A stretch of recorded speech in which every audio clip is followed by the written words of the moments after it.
depth now that you've added to our minor league system that you didn't have, say, 4 days ago has changed dramatically. In terms of impact, when you're looking at trying to fill 3 rotational spots, obviously we know that that's either going to have to come through the trade market this offseason or the free agent market, and we'll prepare ourselves for the following. But we didn't feel like those types of deals existed in this process.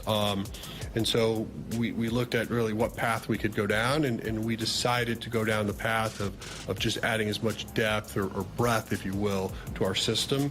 And I feel like we accomplished that. Now, next year's roster is going to look different. We know that.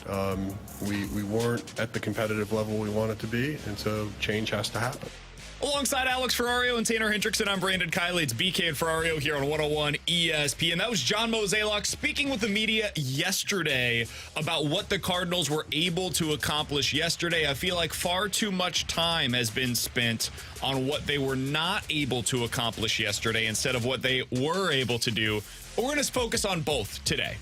Let's start, though, Alex, with the moves that the Cardinals were able to make. They go out there, they trade Jack Flaherty, they trade Jordan Hicks. Genesis Cabrera was technically traded. I think we forget about that one. They were able to trade Jordan Montgomery, Paul DeJong, Chris Stratton. Basically, every free agent to be not named Drew Verhagen was dealt at the trade deadline by the St. Louis Cardinals. And that was pretty much the theme for everybody across Major League Baseball. This was not your Juan Soto or Manny Machado, Shohei Ohtani. There were not a whole lot of superstars, and there were very few cost-controlled players that were moved at the deadline. All things considered, the Cardinals did pretty well. Here is where the players, Alex, that the Cardinals traded for now rank according to MLB.com in their system. 4th, 6th, 8th, 9th, and then 22, 23, and 26. So they now added 6 guys, essentially, that rank in their top, 7 guys that rank in their top 25 prospects in their system, and 5 of those 7 players are pitchers. That's a pretty significant haul given what they were able to trade.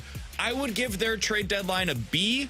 It's not overwhelming. It's not something that we're going to look back on 10 years from now and say it changed the trajectory of the franchise. But given what they had to offer, I think John Mozeliak did pretty well. I do too. I would give him a B.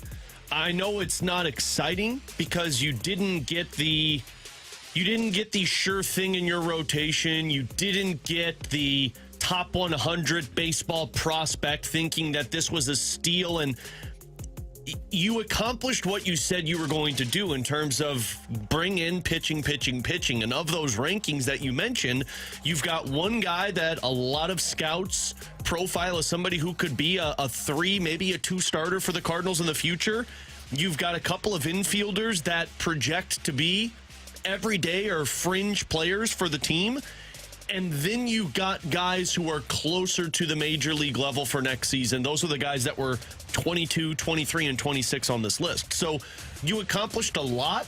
You still left a lot to do in the offseason, but as Mo mentioned yesterday, that's not an easy thing to accomplish. Just like we talk about in the hockey trade deadline where you don't see blockbuster deals get made, you're not going to get the deals for Logan Gilberts. It's very apparent that they weren't able to pull that off or get a MLB-ready starting pitcher from the Marlins, but what you did accomplish was you traded away pieces that you knew weren't going to be a part of your team next year, so basically you were just getting second-round picks for them next season if they weren't coming back, but you upgraded that in terms of bringing in multiple options for your minor league system that start in AA or AAA that could be options for you next year. So, yeah, I would give them a B, an average B for this trade deadline. Yeah, I would go B- because I think they did accomplish some things that were on their to-do list for me to grade them, which was they added depth to the minor league system that I think can help them next year, whether that is it helps them at the beginning of the 2024 season or it helps them as starters that come up through the system next year as depth pieces. I also think they got some intriguing infield options, which I wasn't expecting, and that wasn't on the to-do list, but it was a nice kind of cherry on top of everything. I thought they got one arm in the minor leaguers that they got that has some upside. Now, granted, it's a little concerning that upside is also like, oh, don't look over here, but he's dealing with with the shoulder injury right now.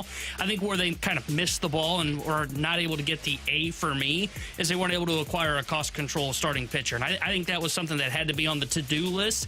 And I think that's the only way they could have gotten an A. But I do think they did fairly good in their trades. I think they got some pretty good hauls. I think when you look at the Hicks and the Jack Flaherty deals, I think they're kind of underwhelming. But I understand that because those were rentals that were coming off the board. So let's hear from John Mozeliak. What did he accomplish? What did he feel he accomplished based on what they did at the deadline? Here's what he had to say yesterday.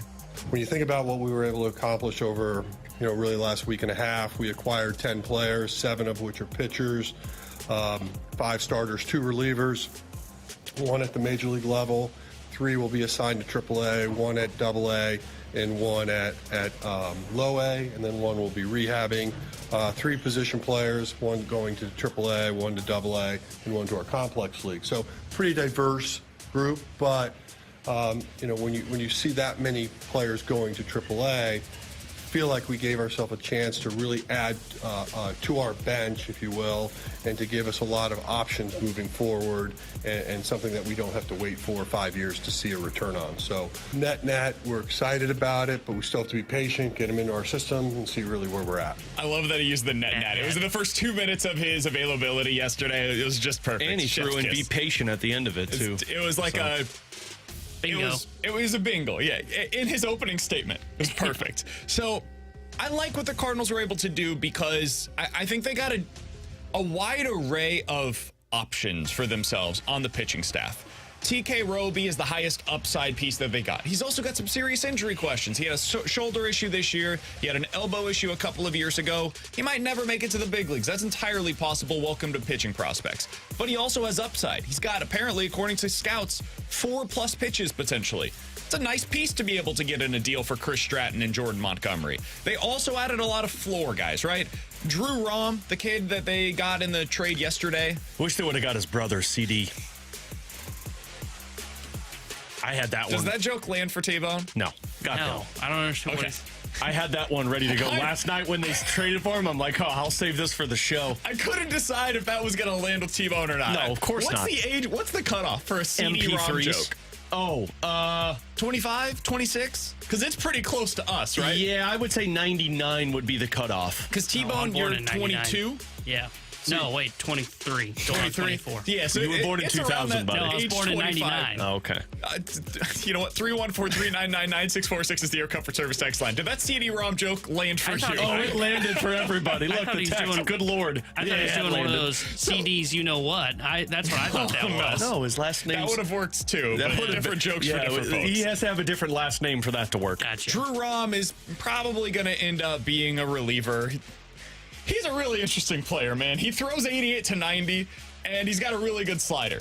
I don't know if that works in the big leagues, but I also say that as somebody... He does. 100 strikeouts in 86 innings? I think the Cardinals just acquired the young version of Randy Choate. I think that's what they just acquired. Do you remember Randy He's Adam Choate? Wainwright, but 24. And left-handed, most importantly. If I could turn back time. It doesn't make any sense, but it seems to work, so we'll see what ends up happening with him. Zach Showalter is a 23-year-old. He's in high A ball right now. He's the 23rd prospect in the Cardinal system. He's 19 years old. He is a high upside pitcher that may never see AAA, much less the big leagues. Is that Buck's grandson? Not related. They got a lot of different types of pitchers that they were able to bring into the mix, and I think there is some criticism of but you didn't get top 100 prospects. Nobody did, guys. The only top 100 prospects that were moved at this year's trade deadline were for Aaron Savali, the only cost-controlled pitcher that was traded this year at the deadline. Max Scherzer and Justin Verlander. And that was the Mets buying prospects. They sent out almost $90 million with Scherzer and Verlander to be able to bring back a total of 3 top 100 prospects. If you weren't sending out $40 million or giving up a cost-controlled pitcher, you basically weren't getting a guy that had cost control or had legitimate top 100 prospect status. So, given what was out there and available at this year's deadline and what the Cardinals had to offer, did pretty well. I do think you could have been more aggressive with that. And that's where my only criticism is. Nobody was moved other than Aaron Savali. And look, I think you probably could have tried to be in on the Aaron Savali sweepstakes, if there even are sweepstakes for that average of a pitcher.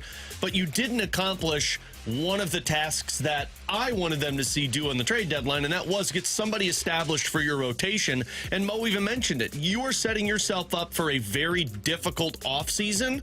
Mo seems to believe that they can accomplish it. I don't buy that, which is why, look, Seattle wasn't willing to move Logan Gilbert. You know when they would have been willing to move Logan Gilbert? If you would have called them and said, hey, let's talk Donovan, let's talk Gorman, let's talk Apparently Newpark. they weren't, though. And this is what I want to get to next. Because I think this is the biggest criticism, and I know T-Bone disagrees with me vehemently on this subject. Alex, I know you've been on this side of things for a while as well. I am over here on Not Concerned Island until I need to be concerned. John Mozeliak failed to acquire a cost-controlled starter at the deadline. I wanted him to get one, but when I saw the lack of activity that took place yesterday, it was really hard for me to be critical of him yet. I'll explain my stance on that, and T-Bone and Alex will crush me for it next here on 101 ESPN. Someone's got to say it. Let it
giving you the picture, the real big St. Louis sports picture. It's BK and Ferrario, live from the Car Shield studio on 101 ESPN.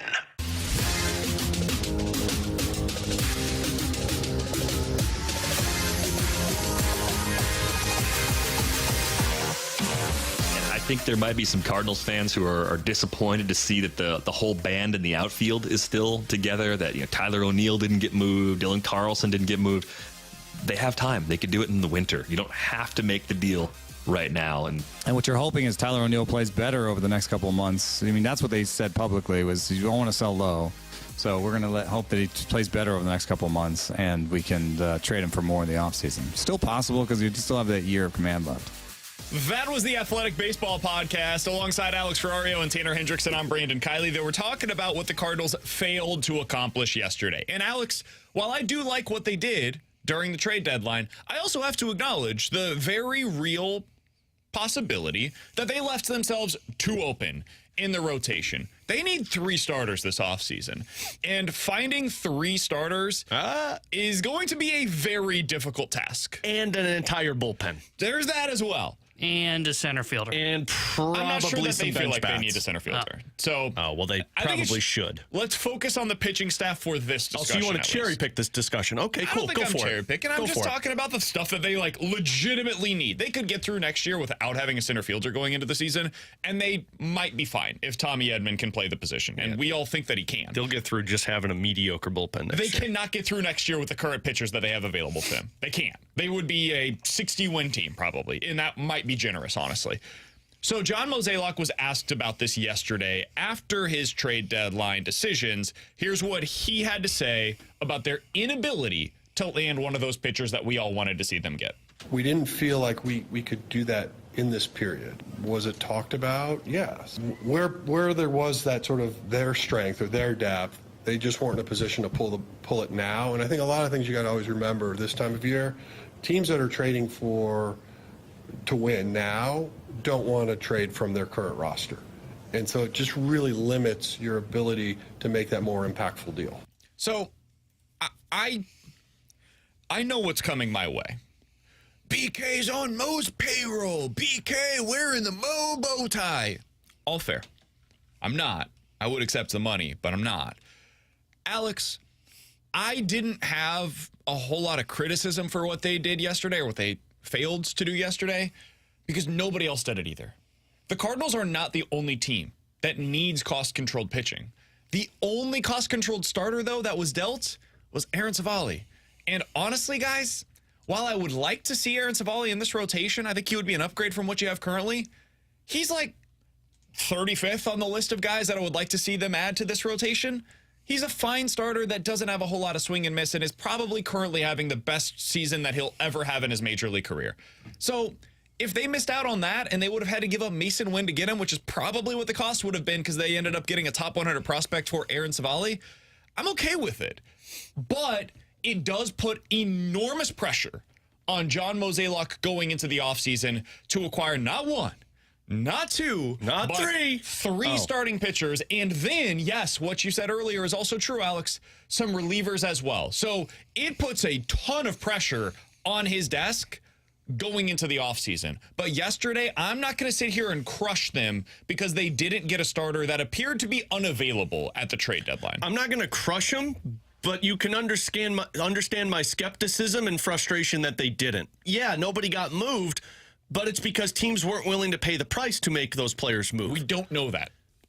We do, though. If Seattle really wants a Nolan Gorman... Seattle came out publicly, their general manager did, and said, we are not trading our young pitching, period. Chicago White Sox 3 weeks ago said we are not trading Dylan Cease. I know, but this was 2 days ago. He said, we think this is our identity. We are not trading from our young pitching because that is how we will compete this year and going into next. Now, that could change in the offseason. Their tune could totally change. But not getting one of the Seattle pitchers yesterday had more to do with Seattle than it had to do with the Cardinals. Okay, but take Seattle out of it. I'm just using them as an example. But you could have accomplished what you needed to accomplish, or at least shorten that list by being aggressive at the trade deadline. And what you didn't do was be aggressive. No, you made the right move. We don't know that. But we do know that because we don't. No, we do. I think the Cardinals absolutely had conversations with teams about cost-controlled starting pitching, and we don't know why that didn't get done. It very well could be the other team said, Mo, listen, we like the offer that you're giving us right now. We can't do this right now because we're trying to contend, and if we trade away this starter, we don't have the innings filled right now, and we don't want Jack Flaherty. We like our guy better than Jack Flaherty, or we like our guy better than Jordan Montgomery. And so I understand, like, maybe Mo wasn't aggressive enough, and he wasn't willing to include Nolan Gorman or Lars Nootbaar or Brendan Donovan, who, by the way, just had surgery yesterday. I'm guessing teams didn't want him for the rest of the year. Like, maybe that's true. Or maybe these teams didn't want to trade their stud young pitchers during the season and would be more likely to do so in the offseason. I think the latter is more likely to be true than the former. And welcome to my skepticism of this Cardinals team going into the offseason when teams call and say, hey, we know we started the conversations about this individual player, Brendan Donovan, Nolan Gorman. Let's talk about this again. And then Mo gets to the point, well, maybe not so much because they had a good end of the season for us, and we're not really sure how we're going to go about this, so let's table this and talk later. And then that team goes elsewhere and makes the trade of the player that you wanted, and then now you're sitting there with nothing saying, well, now we got to go to free agency and we're not willing to spend $80 million. If you would have found a way to accomplish, and I get that nobody was moved. Maybe nobody was willing to move those types of players. But I would have tried to be more aggressive in that front to where at least it was, hey, Cardinals and this team are nearing a deal, but it fell through. I just don't look at this task right now for John Mozeliak and company and say, oh, well, if you look at their track record, they can accomplish something like this in the offseason. Totally fair. You should have started that checklist. It didn't even need to be a starting pitcher. Maybe you find somebody who's got legit stuff for your bullpen, or at least add a couple of bullpen arms for 2024. You didn't do that. You added guys that could be in your bullpen. You added a ton of coulds and not woulds, and you need woods. And that was the big thing for me was when I look at what they did. What was the whole thing that we said Carey, for like it's my personal favorite Wood? Carey Wood? Do you have a favorite? Miles Wood. Okay. Miles Wood. T-Bone? Who's Miles Wood? Look it up. Do you have a favorite Wood? My 9 Wood's pretty good. I'm not good with the 9. No? 3 wood sometimes, but it's got to be on the 3 wood. Got to be on the flat. Alex 3 wood might be my best. T-Bone, go ahead. The 9 wood was. I don't remember what we were talking about. We were talking about golf. No, we're talking about wood right now, man, and you need it. No, but the thing for me with the Cardinals was, what did we talk about for a month, a week, 3 weeks leading up to the deadline? They had to jumpstart the offseason, and I don't think they did that at the deadline. I think this was kind of just their typical business of, we're sellers, we're selling pending free agents. And I tend to agree with Alex of, maybe there weren't arms available, but I don't think the Cardinals really pushed a team in to force them to make them available. And what I mean by that is, and I think this is where I think the criticism falls in, and the reason that I probably point the blame more so I don't want to say more so, but I do put blame on the Cardinals in the front office, is I saw the list that kept coming out of the guys that they don't want to trade. I saw the list of the guys that became unavailable for the St. Louis Cardinals, to where even if there was a cost control arm available, like the White Sox listening on Dylan Cease, look, that package probably would have been huge, so I can understand also, it. He wasn't moved. I know, but he was listed as available. But again, sounds like the package was going to be astronomical to go and acquire him. The thing that I have the issue with is I think the Cardinals, going into these trade conversations, weren't willing to part with a quote-unquote big piece. I don't think they wanted to give up any of their cost control position players that they really like. And I think that's where my criticism is I think they probably, I don't want to say probably, I think there was an arm to be had somewhere. I think the problem is the conversations they had, they just turned away and said, oh, you want Nolan Gorman? Yeah, no, we're not moving Nolan Gorman. Okay, what about Lars Nootbaar? No, we're not moving Lars Nootbaar. Brendan Donovan's a different conversation because he did have season-ending surgery, but prior to that, he was a guy that was in the conversation to where they just kept adding on names to this untouchable list. When I'm with Alex, to where it was, there shouldn't have been this long laundry list of guys that were unavailable because of the position you're in. You need an aggressive move, and I don't think you jump-started the offseason. Someone just said, Tanner and Alex, what I basically hear you saying is you wanted the Cardinals to overpay just to get something done at the trade deadline. No, by the way, I'm in favor of that. They should do that in the offseason. They're going to have to overpay for whatever it is that they acquire. What I wanted them to do was jump the market. You talked a lot about jumping the market for the Cardinals. Yep. And what you just did was say, well, nobody was really available. We couldn't really get a deal done, so we'll go into the offseason and try and make a trade.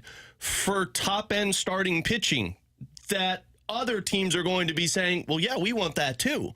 And that's where things get ugly for the Cardinals, because what I do know about the Cardinals is when it gets into a bidding war, whether it's about money or players, they back out of it because they don't want to pay the hefty price to get that deal done. Whereas at a trade deadline where teams are buying and maybe teams aren't willing to part with the MLB experience for those types of players on another side, you're the team that could sit there and say, yeah, we'll do that because we need this and you need this. Here's the one thing that I do think needs to be said here. One, they added more ammo to be able to make these moves that you guys are talking about at the trade deadline. Whether we like the moves that they made or not, we've seen teams do this. The Brewers just did it last year where they acquired talent at the trade deadline and then they flipped that talent in the offseason that they acquired at the deadline in order to get William Contreras, who's been a really good player for them so far this year. Cardinals could absolutely do something like that in the offseason. And then the secondary thing that I would add to that conversation is this. Any player that you wanted them to acquire at the deadline, every single one of them, not named Aaron Savali, they can still do in the offseason. Because if you wanted Dylan Cease and he was potentially made available at the deadline, guess what? He's still going to potentially be made available in the offseason. I wanted a guy like Clark Schmidt, right? Who I think will be a perfectly fine fourth starter. You know who's probably going to be available in the offseason because he's a fourth starter? Clark Schmidt. You know who might be available during the offseason? Any of those Marlins starters. You know who's more likely to be available in the offseason when the Mariners can replace those young starters with other guys that are hitting the market?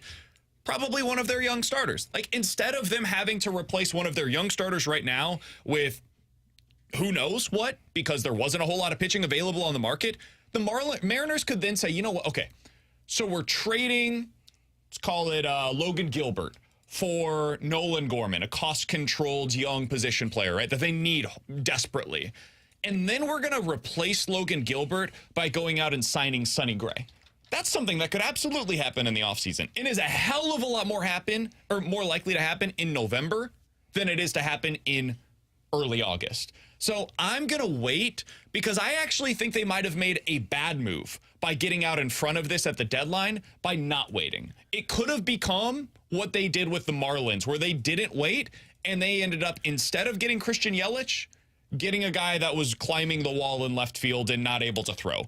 Instead of getting one of the other big-time superstars that you were looking for at the deadline, they go out and they settle. Instead of last year waiting for the Sean Murphy price to drop, going out and paying the money for Wilson Contreras. I like that they waited a little bit to see what opens up for them potentially during this offseason. Then I would tell Cardinals fans, prepare for this offseason when John Mozeliak says, well, we tried to get that top-end starter via trade or free agency, but the cost was too much for us, and we had to take a step the other way. If they do that, you should all criticize the hell out of them. And you should stop listening to anything that they say, because then they will do another about face for the second offseason in a row.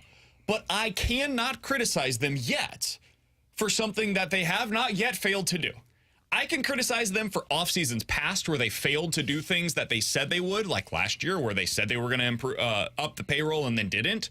But I cannot criticize them just yet for failing to get the cost-controlled starter that was not apparently available at the trade deadline. And there's no criticism from me because I think they accomplished what they wanted to accomplish at this deadline. It's more skepticism for me. And that's totally fair. We got to get to Keith Law, Prospects Writers for The Athletic. He's joining us coming up next here on 101 ESPN.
Tanner Hendrickson here with a Sports Center update driven by Johnny Londoff Chevrolet and Johnny Londoff Autoplex. The MLB trade deadline has come and gone, and the Cardinals made a couple of trades yesterday as they traded Jack Flaherty to the Baltimore Orioles, and they also traded Paul DeJong to the Toronto Blue Jays. And the Cardinals yesterday fell to the Minnesota Twins 3-2. They're back in action tonight. 6:45 will be first pitch as Dakota Hudson gets the start for St. Louis. The Sports Center update was run by Johnny Londoff. Find your road shop 24/7 at londoff.com, londonfautoplex.com.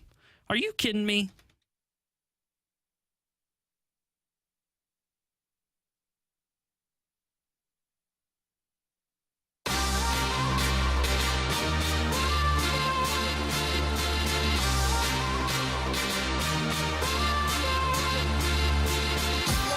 Ferrario and Tanner Hendrickson. I'm Brandon Kiley. The trade deadline has come and gone, and there's no better place to go than right now to the 101 ESPN hotline to talk to Keith Flaw, the baseball writer for The Athletic. He's been breaking everything down over at The Athletic. You can find all of his work on Twitter at Keith Law. Keith, we appreciate the time as always.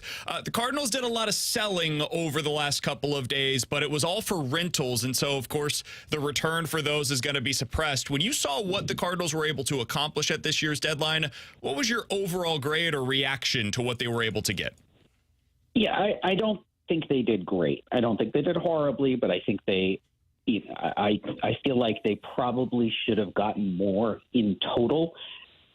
Particularly, I would say for the Jordan Montgomery trade, I would say of everything, that was the one where I was probably a little most disappointed in the return, given how effective he's been, what some of the prices were we were seeing for some other starters getting traded, and just the general scarcity of anybody who's, especially left-handers who were better than Montgomery in this market. I just think in general, the Cardinals may have missed some opportunities to trade guys who weren't rentals also. The idea that we're just not trading Nolan Arenado. I mean, I understand Nolan Arenado is a tremendous player. He might have been the most valuable player in the National League last year. But you're not winning this year. And if you can put him out there and get a package of players that makes you better for the next several years, you have to at least consider those possibilities. And it seemed like they just wrote that off entirely before even getting to the point of fielding any legitimate offers for him. Keith, the conversation that we were just having on the show prior to us calling you was the discussion of John Mozeliak not finding the ability to acquire a pitcher that can plan into their rotation for 2024. Other than Savali, those guys really weren't traded. But when you look at the Cardinals and what they have on their team, are you surprised that they weren't more aggressive at the deadline? Well, more aggressive how? Do you mean more aggressive in trying to go get pitching for next year, or just more aggressive in terms of selling players off? More aggressive in trying to get pitchers for next year.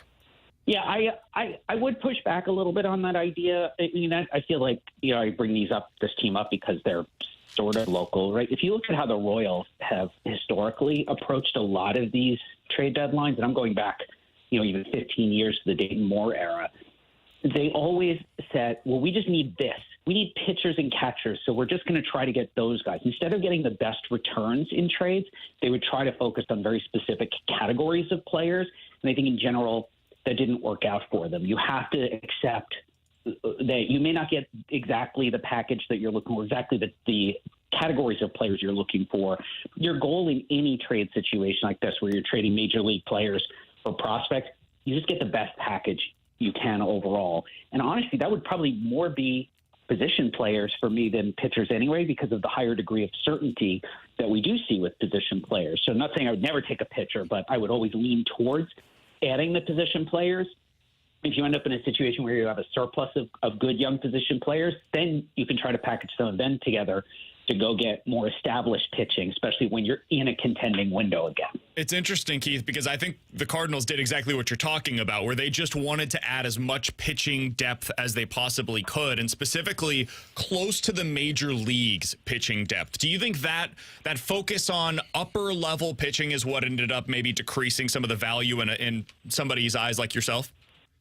If that's what they did, then sure. Yeah, I could believe that. I look at the return for Jordan Hicks, where Sam Rober says, I've always liked him as a prospect. I think he's really interesting. He's also more interesting because he's actually Dutch. We've had very few truly Dutch-born and raised players in Major League Baseball. But he's not there. He's close to the majors in terms of where he's pitching, but certainly not in what's coming out of his arm. He could not come and pitch in a major league rotation right now. Adam Kloffenstein, I think the only thing he's got going for him is that he's in Double-A, but I don't actually think he's very good. And I don't see any way he's contributing to this major league club. Certainly not this year, probably not next year, except maybe in a limited relief role. And so if that was their philosophy, I don't know the answer. If they were just going for proximity to the majors, then, yeah, they probably did leave some ceiling on the table. The one exception of all the arms they got was Dakota Hudson, who I think they may have gotten him, and I like that acquisition. They may have gotten him at the right time because he's coming back from a minor injury, and it might have made him more available than he otherwise would have been. Keith, you mentioned position players, maybe over pitchers at the deadline, and the Cardinals did acquire 2 infielders, which is an intriguing situation for this team where they already have a lot of infielders at the major league level. How do those 2 infielders that they acquired fare into the Cardinals' play over the next year? Well, I really liked Sajais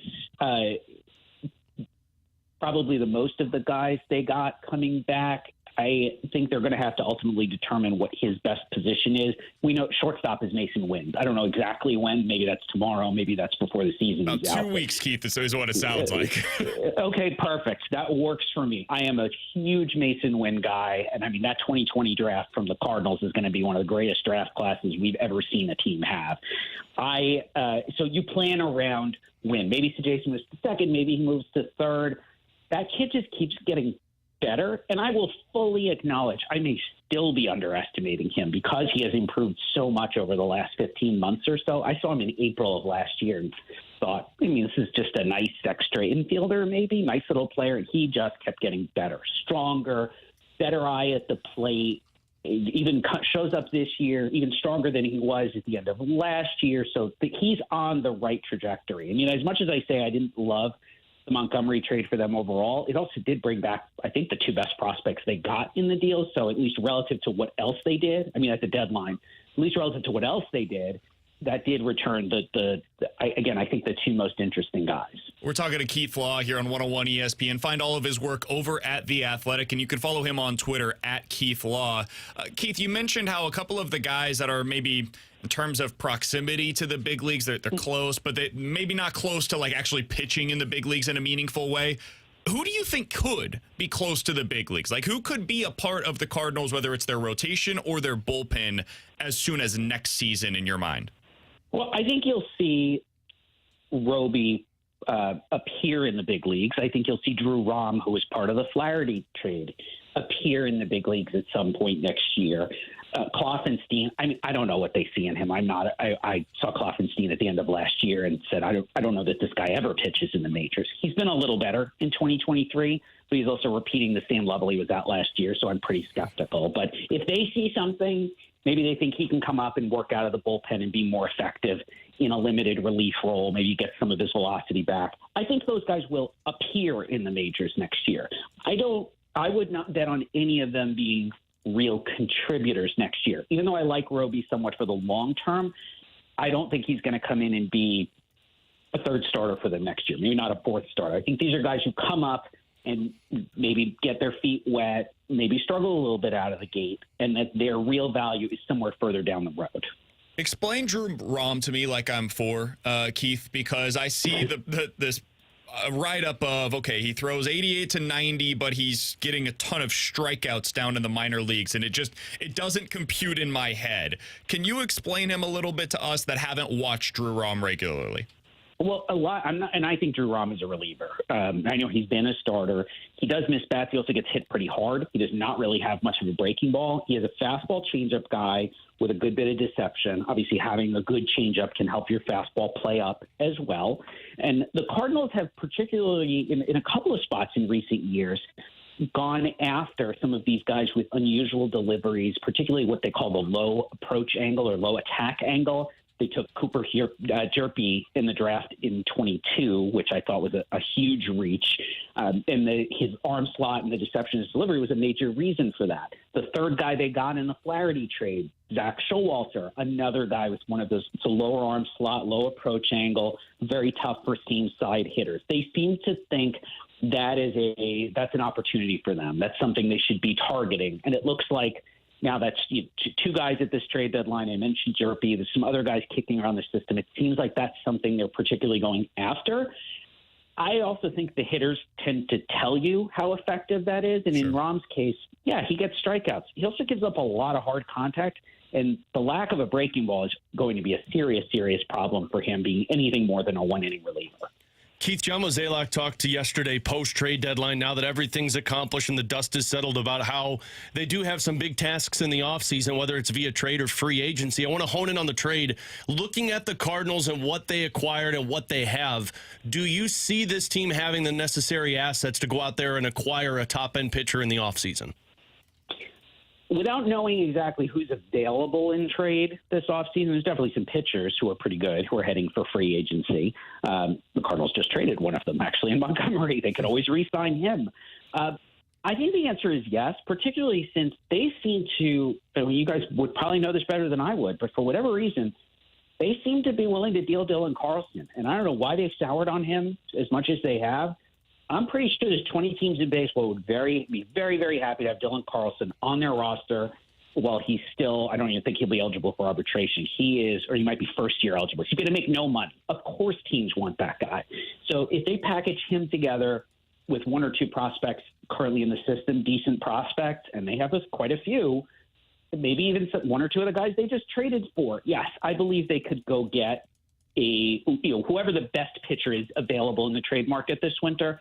I believe the Cardinals could be competitive for that guy. They definitely have enough if they're willing to include one player off the Major League roster. I think the Carlson thing is just it's an unfortunate part of where they're at, Keith, because they have had so many of these outfielders that they have held on to over the years that, I mean, now you're looking at it and it's like, okay, Donovan's probably going to be an outfielder for you regularly. They really like Lars Nootbaar. They've got Jordan Walker. So there's only so many spots to play out there every day. And with his splits, especially against right-handed pitching, there's just not an obvious position for him here. And when you have a scenario like that, I think their perspective is it makes more sense to flip him for a pitcher than it would be to have him as like a fourth outfielder that starts against lefties going into next season. Whether that's right or wrong, I don't know, but I think that's the perspective that they have on him. Excuse me. It would feel like they were selling very low in that case because I don't think he's a platoon bat going forward. I think he's got the most upside of all those guys you mentioned, except for Jordan Walker. He's in his own category. But Jordan Walker is the one guy where he's got a starting role for the next 6 years, right? We're not worried about him. Nootbaar's a part-time player. Donovan's a part-time player. They have hung on to Tyler O'Neill. He's a part-time player at best. Carlson's a chance for a regular. Now, if you're trading that guy in a package and it gets you a number 2 starter, okay, that's fine. I'm completely on board with that. I was really worried we would be having this conversation after the trade deadline and they had dealt Dylan Carlson for a part-time or a reliever, nowhere near enough return. So I guess I should say I'm glad that they did hold on to him rather than selling him at what is probably the lowest point in his value since he got to the big leagues. Keith, we'll get you out of here on this. You've been super generous with your time. We always appreciate you joining, especially after a busy time like this at the deadline. I did want to ask you about the Cardinals rotation. They've got 3 spots to fill in it going into next year is what the expectation is right now. What I wanted to ask you about is that number 5 spot.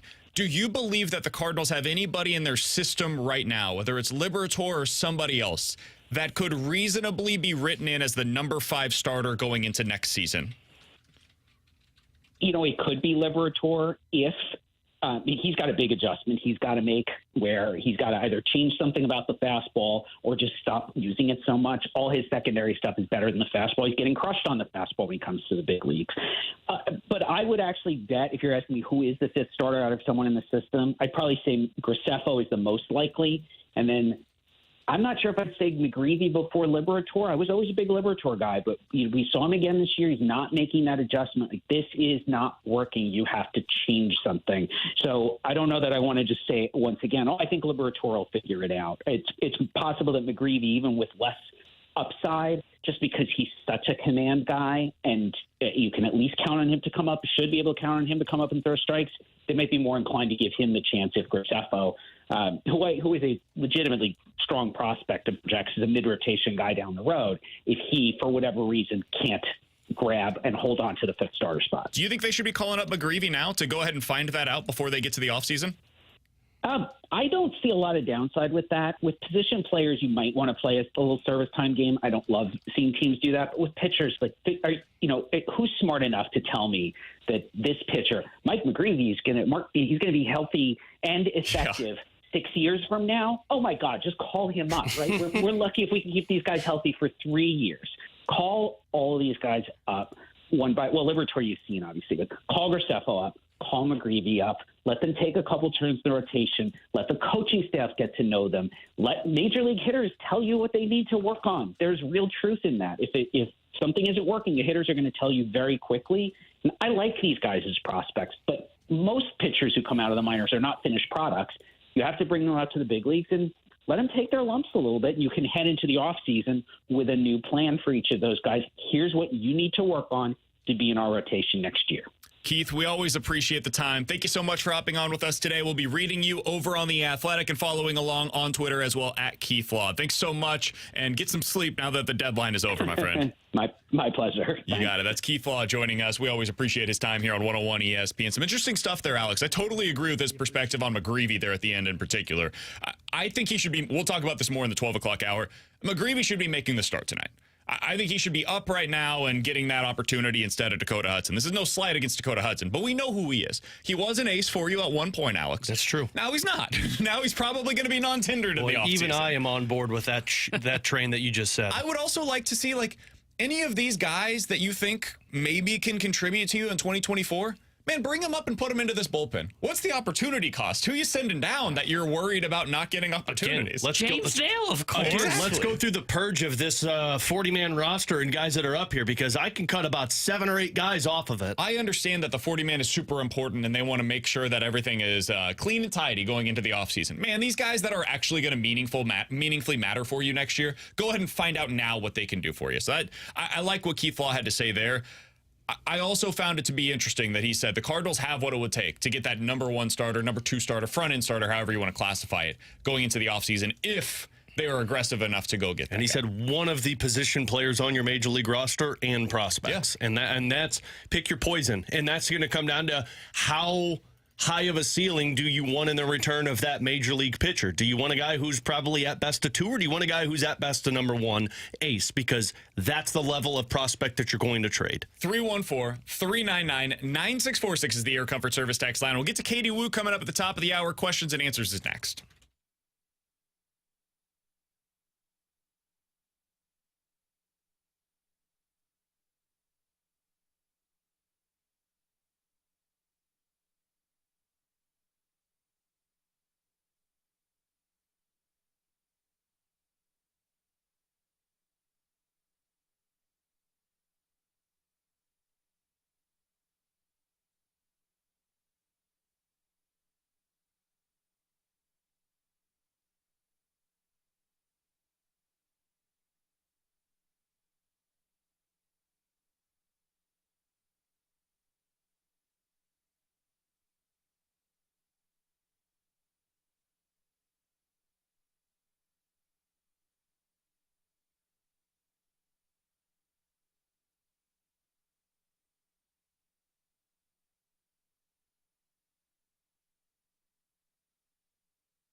exactly where you want to be listening to us. It's BK and Ferrario, live from the Car Shield studio on 101 ESPN.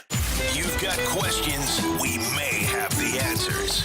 Maybe. It's BK and Ferrario's questions and answers on 101 ESPN.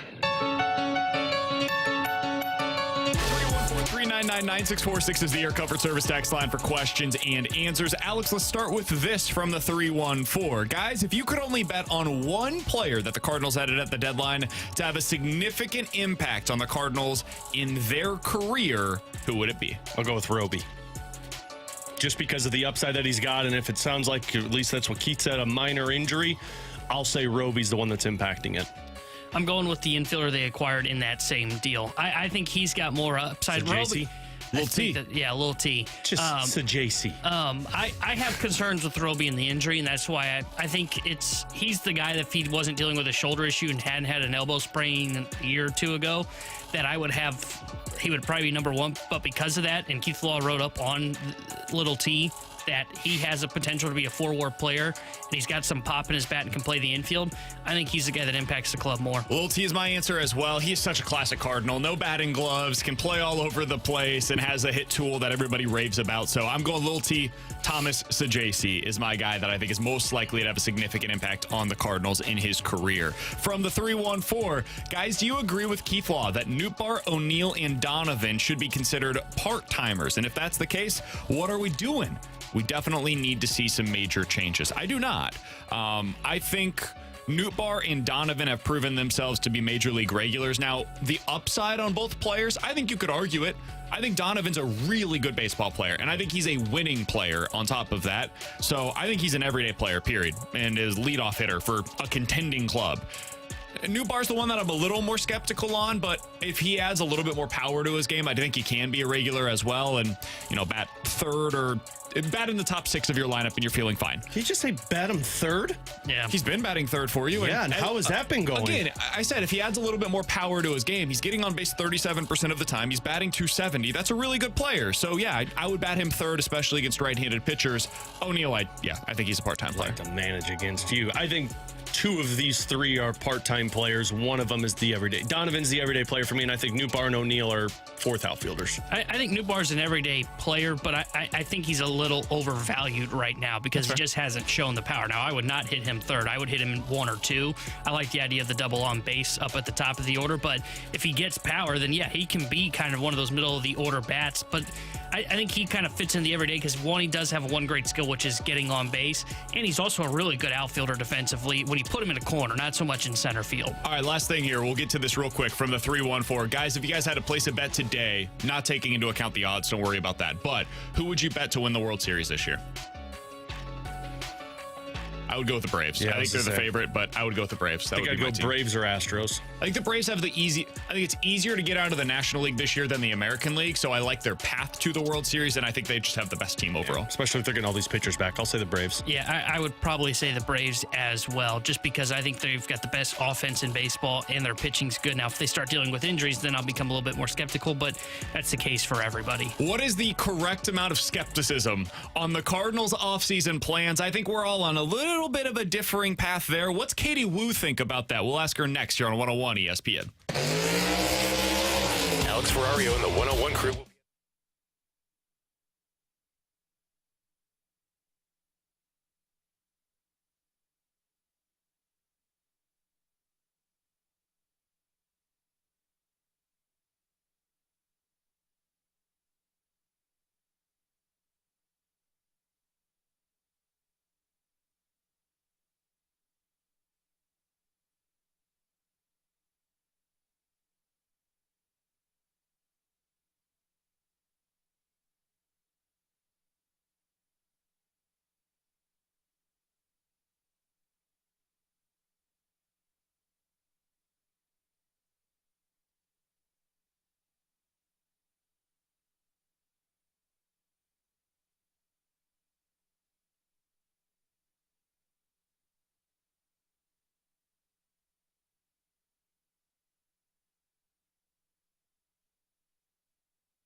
Katie Wu is the Cardinals insider for The Athletic. You can read all of her great work over at The Athletic, breaking down the Cardinals' moves over the last few days. She joins us now via the 101 ESPN hotline. Katie, we appreciate the time as always. It was great to see you down at the ballpark yesterday. How you doing this afternoon?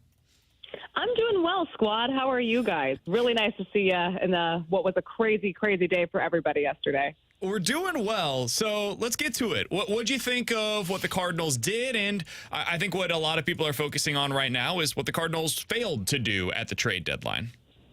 Sure. This is going to come across as pretty friendly, so I want to preface this with I don't think we should be celebrating selling at the deadline, and I don't think that's what this organization is doing. Let's make that very clear. They should not, a team that had the reign MVP, the second runner-up and National League MVP, the expected division title repeat contenders. All of these things should not be selling at the deadline. But here we are. I thought given what John Mozeliak set out to do publicly, he said he wants to build a contending team for 2024 and also bolster the minor league system, especially upper-level pitching depth. He also said he was not going to be able to address all of those needs at the trade deadline. This was just the start. He didn't want to part with players under team control. He only wanted to part with players in their walk years, ideally, unless someone really became available. But that didn't really happen this trade deadline. So he traded away 5 guys out of 6, Drew Verhagen being the only one, on expiring contracts, and got some pretty substantial minor league pitching depth in return. I think to look at it in a broad sense of terms, it was a good deadline for the Cardinals based on their intention and the position that they were in. So they also have a massive task now in the offseason, Katie, of acquiring 3 starting pitchers and fixing this bullpen. Do you have belief that John Mozeliak and company can accomplish that? Huge task in the offseason, and I hear fan skepticism in this regard. I think the front office knows they have to rebuild the trust with their fan base. They were losing it progressively over the last few seasons, but because the Cardinals were able to win or at least make somewhat of a playoff push, all was forgiven temporarily. But let's keep in mind the Cardinals have not won a playoff series since or a playoff game since 2020 and have not won a playoff series since 2019. I, since being on the Cardinals beat, have never covered a postseason win. So that only does so much. And I totally hear the skepticism from fans who say, we expect this front office to go out and have this monster offseason when, A, they don't really want to trade away any of their team control talent, B, their track record in free agents contracts has not been good, and C, they don't spend. So I get why fans are like, oh, yeah, this Other is than that, though, Katie. Katie, you're speaking to my heart right now. It's totally justified, and things have to change. And if there is a silver lining, and I believe I've said this before, if there's a silver lining to just this awful season, it's that it's become very clear to the front office and ownership that things do indeed need to change. Now, whether or not they actually go out and accomplish these things this winter will say a lot, and I think will obviously dictate just how well this trade deadline went, right? Because hindsight's always 20/20, but I can see fans and why they would not be confident the front office can, and ownership, because ownership does play a big role in the free agent spending, can pull this off. Katie, based on your reporting, what is your understanding of how aggressive the Cardinals were over the last couple of weeks in trying to acquire cost-controlled pitching at the deadline? They certainly browsed around, but the asking price was so high, I think, because everyone was aware of the Cardinals situation, how desperately they need starting pitching. That's going to change in the offseason for sure. Right, exactly. Cardinals never back away with offers are too massive. No, I hear you guys. I do. But I think there was an avenue for them to be like conservative buyers, I believe was the term used yesterday. It just never came to fruition. I think the Cardinals feel like they can go over the offseason. There's a lot less stress and a lot less pressure to organize these trades over the offseason because you're not dealing with a looming deadline and 29 other clubs frantically calling each other trying to figure out the best deal. I think the Cardinals also need to use the next 2 months, and we can certainly get into this, what I'm going to be working on for the next couple of days on The Athletic, is over the next 2 months, they need to see what they have internally. And they also need to build up some trade value for these guys. We've talked a lot about the outfield logjam with Tyler O'Neill and Dylan Carlson. was listening to Keith Law explain selling low with Carlson in the earlier segment. He's completely right. Same with Tyler O'Neill. The Cardinals couldn't trade those guys at the deadline, though Carlson did have some interest, because they want to build up their return or their value. So that's what the next 2 months are going to be. You need to see what you have in Matthew Liberatore if he can finally make those adjustments. You need to see what you have in players like the AAA prospects in Michael McGreevy, Gordon Graceffo, and, of course, Mason Wynn. These next 2 months are a trial run, not just for 2024, but in terms of what pieces they can move and feel comfortable moving over the offseason, because it's clear they're going to have to negotiate both trades and free agency signings if they even want to be close to contending next year. Katie, just one more follow-up on those trades, and then I want to talk about kind of that, finding out what they have. What do those trades look like, just hypothetically, for the Cardinals? Are we talking guys like Gorman, Donovan, Nootbaar, if they're wanting to bring in those top-end starters? You're going to need at least one, probably two, because there just isn't a big, as we sit right now, it's hard kind of really to predict who's going to be available via trade at this point. But just going off the basics that we know, it's going to take a lot, because every team wants starting pitching. Every team wants an ace. There's not an ace on 30 MLB teams. There's an ace in like 10. So you're already dealing with such limited resources that, of course, the value is going to be high. And the teams want cheap, controllable talent. You want a Carlson. You want a Nootbaar. You want a Donovan. There's a reason the Cardinals want these players as well and don't want to give them up, right? So it's this like back and forth sick mind game. The Cardinals have a lot of depth. It's hurt them on the field this year. They can use that depth off the field over the offseason to try to negotiate a trade that will help them next year. Of course, though, as Cardinals fans know, the biggest concern is you don't want to trade away the wrong guy. And the Cardinals have done that in the past. But if you get the right return, even if you trade the wrong guy, it could end up working out for you in that regard. Katie, I did want to ask you, you mentioned how you're going to be working on the players that can help this team if they're called up, and maybe you find out a little bit about what your future looks like. Mason Wynn certainly fits into that criteria. On the pitching side of things, who do you think are the most likely players that we're going to learn about in the final 2 months of the season that will help us to apply some sort of expectations for 2024? Well, currently, Cardinals fans are going to get re-familiar with Dakota Hudson. He'll be slotting into the rotation. Yep. Matthew Liberatore as well. This seems like Libby's final shot to show that he can adjust and make these changes that he just hasn't been able to do. But we talked about this before, because he's no longer facing the pressure of fighting for a rotation spot. They have plenty of rotation spots right now. That will maybe help him feel a little bit more relaxed. He's no longer competing against himself, but can go out there and just compete against the game. So we'll see that straight. I would imagine both Hudson and Liberatore getting the starts going forward for the next couple of weeks. And then when we shift into mid-August, I can see people like Michael McGreevy getting the call-up, Gordon Graceffo. And, of course, you want them to be successful. But with the Cardinals, this is so unfathomable to say here in St. Louis. They're not playing for contention. We know that, right? When that 5 p.m. trade deadline hit, that was also the ding ending their season, essentially. Now, they're still going to go out there and try to build a competitive club. They owe that to the fans. They have an obligation to do that. But a lot of the games going forward are going to be just trial runs. So you need to see what you have in McGreevy. You need to see what you have in Graceffo. Connor Thomas as well, I would expect. Jake Woodford will probably get some starts just for length and to space out the rotation when he's healthy. But really, if you think about it, I was talking about this with a couple of players yesterday. What's the harm if you need to know what these guys can do in 2024 and what the expectations are?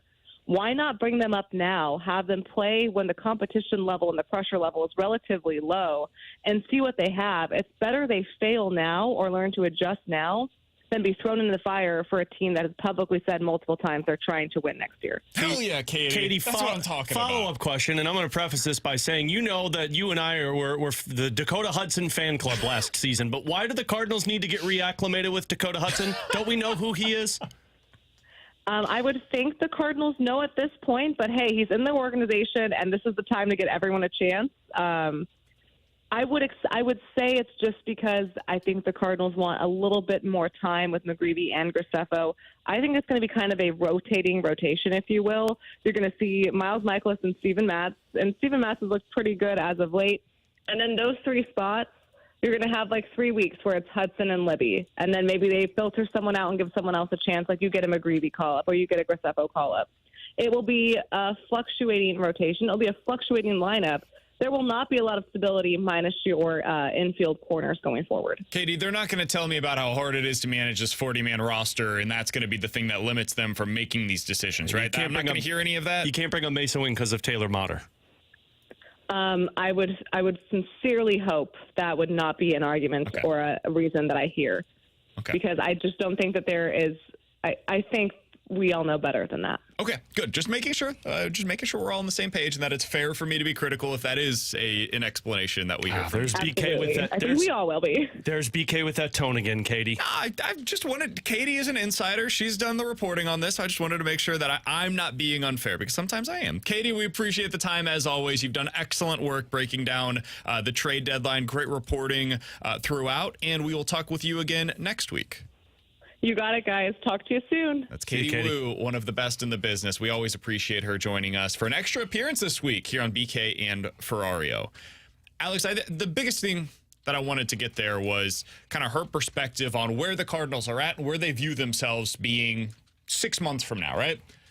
And I think that everybody around the Cardinals right now feels the same way. And it all comes down to whether or not they're able to execute this plan. Because we all know what it's going to take. It's going to require them to pay money. It's going to require them to get rid of prospects this offseason to get that pitching that they're looking for. It's going to require them basically to do all of the things that they've never done before. Are they going to do it? Did they actually learn their lesson this year? Or did they learn the lesson of, hey, if we improve the bullpen, we'll be fine? Well, because that could be a lesson that you learn from this season. I've seen it on the text line already. Guys, they blew more saves than any team in baseball. If they just had a quality bullpen this year, they would have been fine. There's a case to be made there. I would disagree with it, but there's a case to be made. Is that the lesson they're going to learn? And they're going to bring in Sonny Gray and Rich Hill and another mid-tier start, James Paxton? Oh. Or Rich Hill too. Are they going to go out there, get super aggressive, make the trade for the cost-controlled starter, and then pony up and pay whatever it's going to cost to get a legit front-end starter, an Aaron Nola, Blake Snell, the guy coming over from Japan? Those are the two potential outcomes of this offseason, and I'm genuinely fascinated to see which way they decide to go. I think it's the most interesting offseason I can remember in St. Louis. Well, we already heard the sentence that I'm living deja vu with from the Cardinals. Well, the price was just too expensive right now.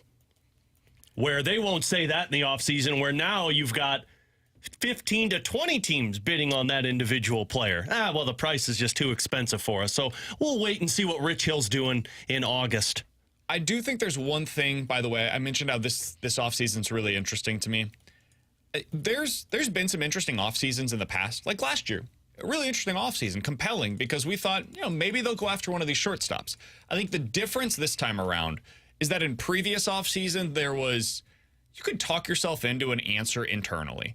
Like at shortstop, they did have Paul DeJong and Tommy Edman. Now, we can think whatever we want about them, but they're legitimate big league shortstops, right? Obviously, the Toronto Blue Jays felt that Paul DeJong was a legitimate big league shortstop. You could make the case that you could go into the season with him and be fine.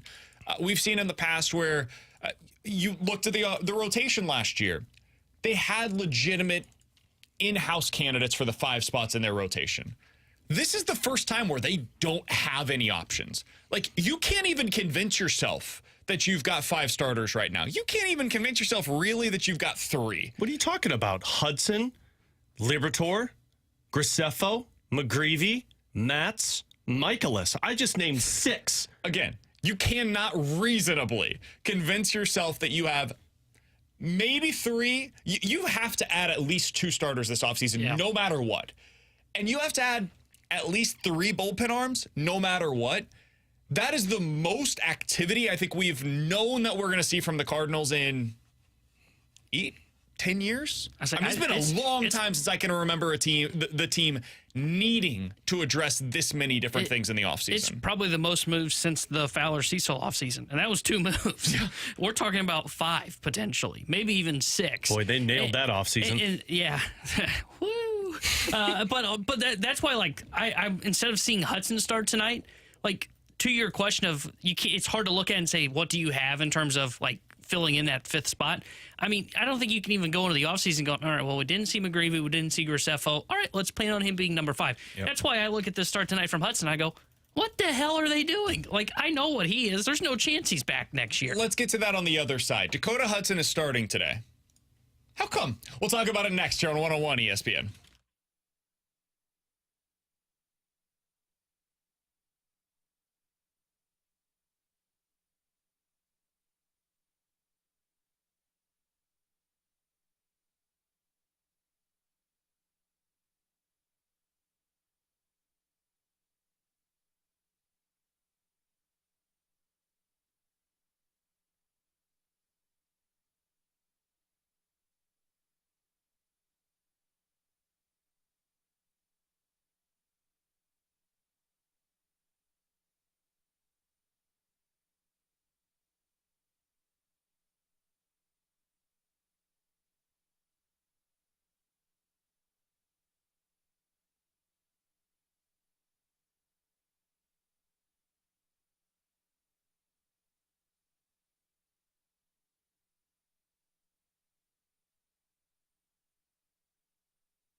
With Alex Ferrario, I'm Brandon Kylie. We got to tell you about our friends over at Apache Village RV Center. Alex, they've become like family for the two of us, and they will be the same to you as well. They treat everybody that walks through their doors out in Hazelwood like they are family. It's a super easy drive. Go on 270, get yourself into Hazelwood. You can look them up. Apache Village RV Center is where you go to find your next RV. Alex, whether you're looking for just a trailer to pull behind you, or you're looking for the state-of-the-art brand new motorhome, they've got it all available for you on their lot. Third generation family, Meyer Family RV business that have been doing this for 40 years. So go check out their 8 acres of inventory in Hazelwood, where when you become a customer / family member of the Apache Village RV, they service you first. So go check them out, fall in love with their work, check out the financing options, and find your new RV with Apache Village RV Center. Let Apache Village make you a happy camper.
I mean, right now, Dakota Hudson, will obviously get some starts and see how that goes. Could be some of these younger guys that we traded for that may end up getting some opportunities. So as you can imagine, I mean, this is like kind of a whirlwind few hours. I mean, like, I need like time to like think about roster, think about where it's going to be, what it's going to look like, and then position it to allow for that optimization of opportunity for some of these particular players. Alongside Alex Ferrario and Tanner Hendrickson, I'm Brandon Kiley. It's BK and Ferrario here on 101 ESPN. That was John Mozeliak yesterday talking about which young guys could be getting opportunities as the Cardinals now transition into 2024 mode. Let's be honest. That's what the rest of this season is about. Now, to be very clear, Ollie Marmol is going to be trying to win these games. I promise you guys, Ollie is trying to win these games every single night. It is something that it's just in his nature. That's how he's going to operate. And I love it. I do too. Like, it's really hard not to enjoy it when you talk with him, and he's genuine when he says, like, I'm going out there to win every single game. The players, they're going to go out there to try to win every single game. Bad idea, man. Right, wrong, Got or a indifferent. first overall pick in front of you. That is the goal. There's a lottery in a place this year. Guys, don't forget about that. Yeah, but you know how your percentages go down the more you win. know. The Blues lived that, man. I know. Yeah. Come on, Berube. Blues hard for Bedard. But Mo's job is different than Ollie's job. Mo's job is to plan for next year. Ollie's job is to plan for today. And so today, the Cardinals have Dakota Hudson on the mound for them as the starting pitcher. Alex, this should be the last time that Dakota Hudson starts for the Cardinals in a Cardinals uniform. The reason why I say that is because we know what Dakota Hudson is. And it's not a shot against him, but he's not a legitimate major league starter. I think I think you can make a case at this point in his career. He was, once upon a time, he was a really solid major league starter, back-game starter. He's not that anymore. Maybe you could use him out of the bullpen, but I think the likelihood is he's probably non-tendered this offseason. The next time that Dakota Hudson is scheduled to start, I want to see either Michael McGreevy or Gordon Graceffo get that start. And honestly, I lean towards McGreevy. His results overall have been pretty good so far this year, man. He's got a 3.8 ERA in 16 starts in AAA. Now, he's a guy that pitches to contact. Opposing hitters are batting .295 against him this year at AAA. Let's find out what that looks like at the big league level. I don't know if it'll work or not. There's a real chance that because of the new rules, he's just going to be a guy that allows way too much contact, doesn't have the swing and miss stuff, and he becomes a Cardinals pitcher that they would have used a lot more in 2021 than they can use in 2024. I want to find that out now as opposed to finding that out in April of next year. So I think McGreevy would be the guy that I would go with there. And the reason why he's not starting today is very simple. He started on Sunday. He's on 2 days rest right now, so he wouldn't have been available. He's typically been going on 4 or 5 days of rest. So next time that Dakota Hudson is up to start, go ahead and skip his start down in AAA, McGreevy, and get him the next start that you currently have Dakota Hudson slotted for. Alex, how would you approach this? Yeah, I think for the rest of the season, there's 2 guys, frankly 3, because Katie added the name Connor Thomas that I completely forgot about. There's 3 guys that I want to see multiple starts from now until the end of the year, and it's McGreevy, Graceffo, and Thomas. And you know that Michaelis and Matz and Ueno are going to be getting those starts. So for those other 2 spots, just make it a revolving door of Liberatore, Thomas, Graceffo, McGreevy. I don't need, as much as I love Dakota Hudson, and I'll give him his eulogy if he's not a Cardinal over in the offseason. But I don't need to see that anymore. Saw it. I actually think Dakota Hudson wouldn't be worth, depending on what he's going to get in the offseason, as a bullpen arm. Because he looked good in the bullpen for you. But I'm not going to pay him $5-6 million to be in my bullpen, which I guess you might have to. But yeah, he's probably going to get like 4. Perfect. Hang on. Put him in the bullpen. I wouldn't. I would. That's $4 million I can save to go to our store. Yeah, well, we'll see where you spend that. Drew Verhagen. bullpen arm for $4 million. Yeah, let's go spend on Drew Verhagen. That'll work. Can I get another Chris Stratton? Because that's what he was. Probably not. 4 guys. I would take Chris Stratton. Like, forget the Chris Stratton type. I would just take I'm Chris in Stratton. on that. I mean, Dakota Hudson's pitched fine out of the bullpen for you. That Like, stinks. use him Stratton's there. been better. Okay. Regardless, But you've in all got 4 seriousness. guys for 2 spots. And every 4th and 5th day, those 2 out of the 4 are going to be getting starts. And frankly, and the other guys, bring them up on the roster so that they can be around these guys and send them back and start and then come back in 5 days. For the rest of the season, I don't know how many starts that would be, but I want to see every start 2 of those 4 guys. Yeah, I really want to see McGreevy win. I agree with what BK said. Skip him his next AAA start and have him up here in Hudson's spot next time through the rotation because I want to see what he looks like. He's been able to be healthy in AAA. Graceffo had an injury, so I get if you want to give him more innings in AAA. That one I can understand a little bit more and give Liberatore another shot in the rotation. And if Libby kind of flames out here by the end of August and you're like, you know what, it's just not working for him, then you go to Graceffo in September in that spot. But I want to see those 3 guys, Liberatore, McGreevy, and possibly even Graceffo in this rotation this year. I would like to see Graceffo out of the bullpen, honestly. He's I'm dealt okay with some with injuries that. this year. He's got stuff that plays up. I wouldn't mind seeing Graceffo coming out of the bullpen. Yeah, I'm okay with that too. If you want to have him up here as well at the same time, and especially in September when the roster expands to 28. So I just want to see these guys because I can understand the thought process if the goal in the offseason is okay, let's get 2 guys that help the front end of our rotation, and let's go cost control. When I mean cost control, I mean cost and cheap in our system at number 5. I get that as long as I see signs of that from those guys at the big league level this year. And I love what Keith said because this is my biggest advocate for calling up anybody right now in the Cardinals situation, whether it's a position player like Wynn or it's a pitcher like McGreevy. I want these guys to get up here to the big leagues and see what it is that major league hitters or major league pitchers are taking advantage of them so they have something going into the offseason going, okay, this is what I've got to be better at to succeed at the major league level. It's one thing to go, okay, I think I've got to be better at this so I can get to the big leagues. Coming off of a season where you just spend in AAA and you never get a cup of coffee in the big leagues, it's a whole other animal when you go into an offseason and go, okay, what is it that teams were able to get me out on, or what is it that major league hitters were able to do? Were they able to hit my fastball? Liberatore knows that pretty well now at this point. When I look at Nolan Gorman as a position player, what happened for him? Okay, how are guys getting me out? They're getting me out on a high fastball up in the zone. What did he do? He was able to work on that, and the offseason was better this season at that. So that's why I want to see all these kids, and McGreevy especially. I want him, Graceffo, Liberatore to continue to show opportunities to potentially put their name in as, you know what, maybe we can go with them as number 5s going into spring training. Somebody on the text line said, you guys are forgetting about the opportunity that should be given to Zach Thompson in this rotation. I'm not, actually. What is Zach Thompson? Zach Thompson started 9 games down in the minors for the Cardinals this year. He had an ERA above 9, and opposing hitters hit more than 300 against him. He had a whip under like 1.5 is kind of what you hope to be. He was at 2.5. He is not a starting pitcher, guys. And I say this as maybe the president of the Zach Thompson fan club. I think he has been completely misused this year. Zach Thompson should be in the role that you saw from like a Dakota Hudson this year.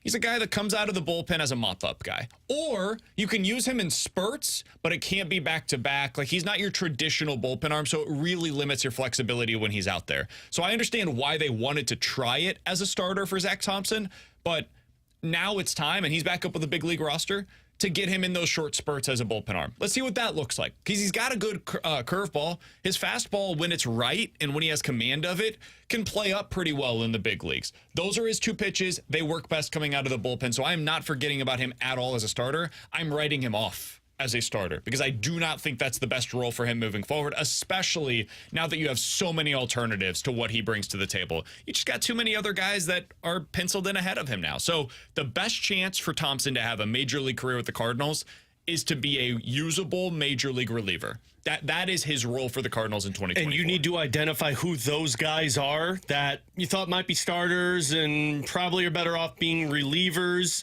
Identify that now, put them in that role for the rest of the season so that you know going to next year, all right, we've got 5 spots in our bullpen that are locked down.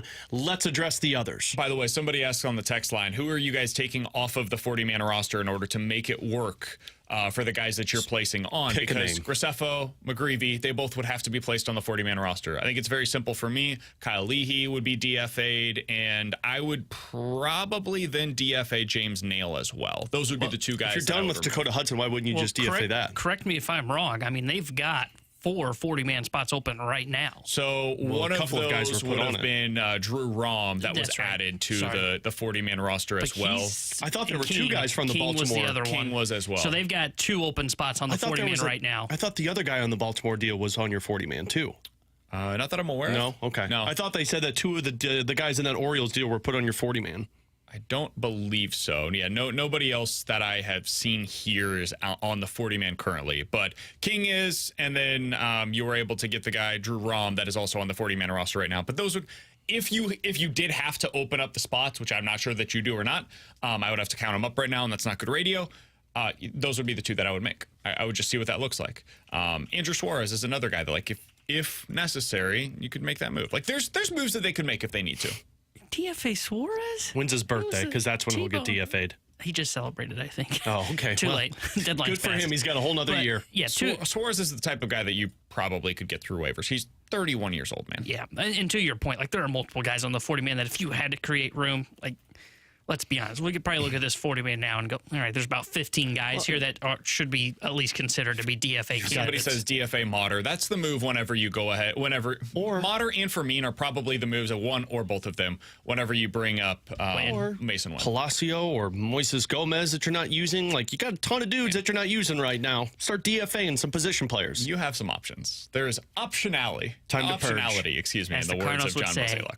the 40-man is a little too tight Hit right the now. purge siren. Let's do it. Coming up next, 314-399-9646 is the Your Comfort Service text line. You give us two options. We will tell you which one is more likely to happen. Game we like to play called More Likely to Happen here on 101 ESPN.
Tanner Hendrickson here with a Sports Center update driven by Johnny Londoff Chevrolet and Johnny Londoff Autoplex. Cardinals made a couple of trades yesterday before the MLB trade deadline passed as they traded Jack Flaherty to the Baltimore Orioles and Paul DeJong to the Toronto Blue Jays, and the Cardinals lost to Minnesota last night. 3-2, they're back in action. 6:45 will be first pitch tonight as Dakota Hudson will get the start for St. Louis. The Sports Center update was driven by Johnny Londoff. Find your road shop 24/7 at londoff.com, londoffautoplex.com. Are you kidding me?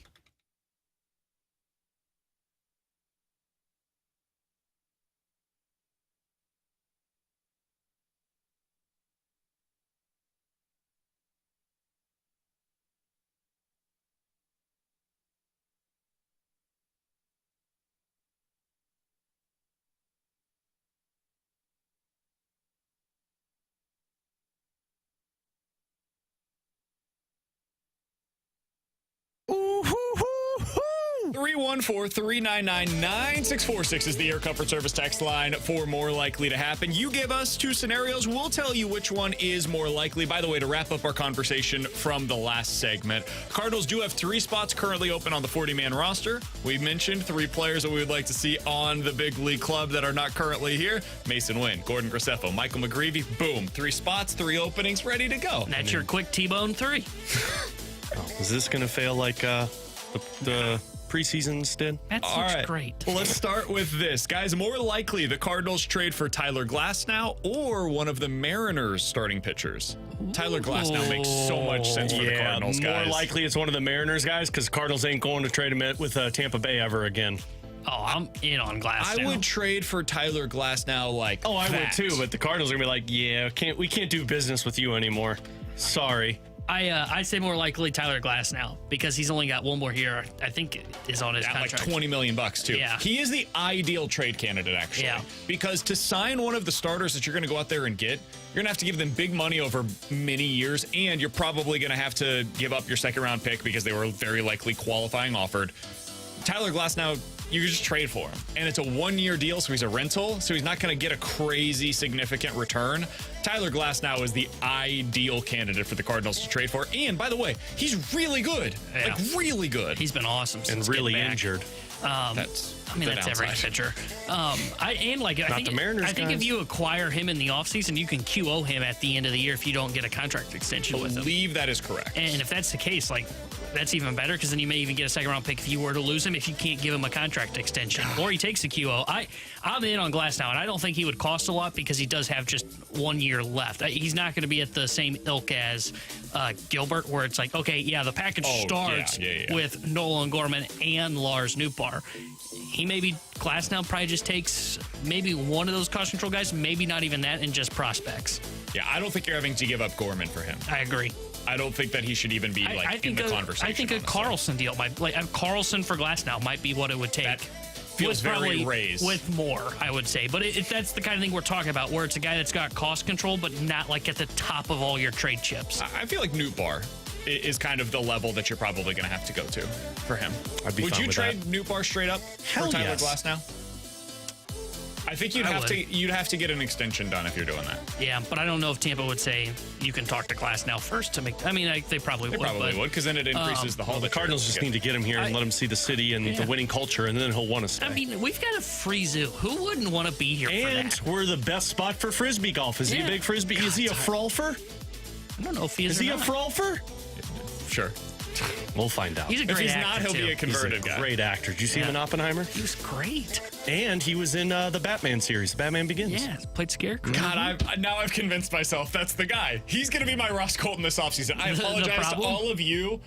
Tyler that's not Glasnow a is bad officially thing. going to be That's the guy not a that bad I'm thing. going after. The problem is if we really like him, Well, there's about Chex knows 29 And other guess teams what? that don't like When him. there's a bidding war, the price is too high for the Cardinals, so they'll back away from And it. the Rays have a history of trading for Cardinals outfielders. Someone said Moises Gomez will go to Tampa and become David Ortiz. For sure. Absolutely, he He'll will be do Big that. Poppy. Bigger Poppy. All right, guys, more likely to happen. Mason Wynn wins Rookie of the Year, or Jimmy Snuggerud, when he becomes a Blue, wins the Calder Trophy.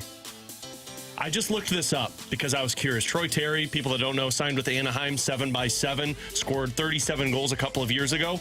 Jimmy Snuggerud basically looks like a Troy Terry. Built like him, doing the same trajectory of U.S. development team, then college, then the NHL. I'll take a 40-goal score. All right, I'll play the bad guy real quick for you, Okay. T-Bone. I'll take it out of the way first. I think we should severely decrease our expectations on Mason Wynn. Oh, boring. And Oh, well, welcome back, Buzz Killington. I didn't know you came in. remember how I said before the season, if Jordan Walker is like roughly a league average hitter, that's a really good first season for him in the major leagues. Jordan Walker is 5% above league average offensively right now. And he's going through right now what would be the worst stretch of his major league career. He's going through a bit of a slump right now. He has had a hugely successful offensive season, Jordan Walker has. I think Mason Wynn has even lower expectations next year. 250 hitter, gets on base. I think like Tommy Edman on base percentage with very little slugging and like a 250 average is kind of what you expect. And then gold glove caliber defense with like plays that you have not seen from a Cardinals shortstop in 15 years. How much does that boost his Rookie of the Year candidacy if you're making those types of plays? Not enough, because unless the Cardinals are like the best team in the National League and there are not a lot of other good players that are rookies next year, which I don't anticipate. I think there's going to be some good players around him that have much better offensive numbers. And let's be honest, much like with the Norris Trophy. Calder Trophy. I know, but I'm talking about the Oh, Norris. I got you. Okay. Should the defense matter more? Yes. Do the points get all of the coverage and therefore the best offensive defenseman is actually who wins the award? Yeah. That's who wins the Rookie of the Year typically. So I think it is much more likely that Snuggerud does because I think he's going to score a bunch of goals. Yeah, I think I'm with BK because I'm not sure how well Wynn's bat's going to translate to the big leagues. I think he's going to be one of the best defensive shortstops in baseball the moment he gets called up. Agreed. And I think he's going to have some of the best pure speed in baseball. Like, he is a speedster. I just don't know how well his bat will carry. And I think for a guy to win Rookie of the Year, you also got to show signs of some significant power, and I just don't know if Wynn's got that. Like, look at Corbin Carroll. Like, he's going to win Rookie of the Year. I think he's probably going to hit like 30 bombs this year. So and steal like 50 bags. yeah. So I would say more likely it would be Snugs, because I think Snugs is like what BK said, has a chance to really be a goal scorer. We talked about Jeremy Pena last year, right? A lot about what he did in his rookie season. Now he's regressed this year a bit, but it's not all that dissimilar from what he did in his rookie year. Jeremy Pena last year, rookie shortstop for the Astros. Really good season, ended up being an unbelievable player in the postseason for the Astros. Hit 250, got on base less than 30% of the time. He did hit 22 home runs. I think what you expect from Mason Wynn is more of what we've seen so far this year from Pena, where he has 10 home runs on the season and has an OPS of 678. That feels pretty similar to what I think that Mason Wynn should be expected to do next year. And if he's more, great. But I just set the bar low enough that it's reasonable to attain it. I think he's going to be right around there, because I think he's going to be like right in between what Pena's rookie year was and what you're seeing from Volpe in New York. Sure. And Volpe's been real bad to where like Cashman's job's been questioned because he didn't go get a shortstop. So I think he probably falls right in between. I don't think he'll be as bad as Volpe. I don't know if he'll be as good as Pena. I think it falls right in the middle, which is probably about the numbers that you just read off for his rookie year. And that's pretty good. Like, yeah. If I told you right now, hey, you can have Jeremy Pena as your shortstop for the next 10 years, every Cardinals fan would be like, yeah, let's sign up for that. No, He's I had have a great Mason team. Wynn. Okay. But you know what I mean. Like, if Mason Wynn becomes Jeremy Pena, cool. That sounds great. He's a franchise caliber shortstop. Would you like to see more? Yeah. And over time, he could become that. We've seen what Mason Wynn's been this year. Over time, it's gotten better and better at AAA. But let's give it time. We'll see what it looks like later on. T-Bone, do you have something? Yeah, more likely to be the next big trade chip for their team. Zachary Bolduc or Nolan Gorman? Whew. That's a good one. I'm going to go with Bolduc, and I think it happens next offseason. I think Bolduc's the guy that when the Blues are ready to contend again, they use him to get a winger that they want to be in their top six as part of a package that's bigger. I actually think I'm going to go the other way and say Gorman, just because the Blues are going to move on from Verana this season, and Bolduc will replace that, and Snuggerud will be one of those depth pieces that starts in the AHL and gets a shot. And the Nolan Gorman side of it, you have other infielders, not with the same pop, but you can look at that and say, okay, we have somebody to fill that spot. I don't know if the Blues will say internally we have somebody that will fill Bolduc's spot. Unless Snuggerud has an incredible year. Then I can see the Bolduc thing happening. Yeah, I asked this question and I don't even know who to answer because It's a tough one. I think I would go Bolduc because I think the Cardinals do like Gorman. And I don't, though his name hasn't popped up in reports as being an untouchable, I think he's viewed as an untouchable and it just hasn't been reported or leaked.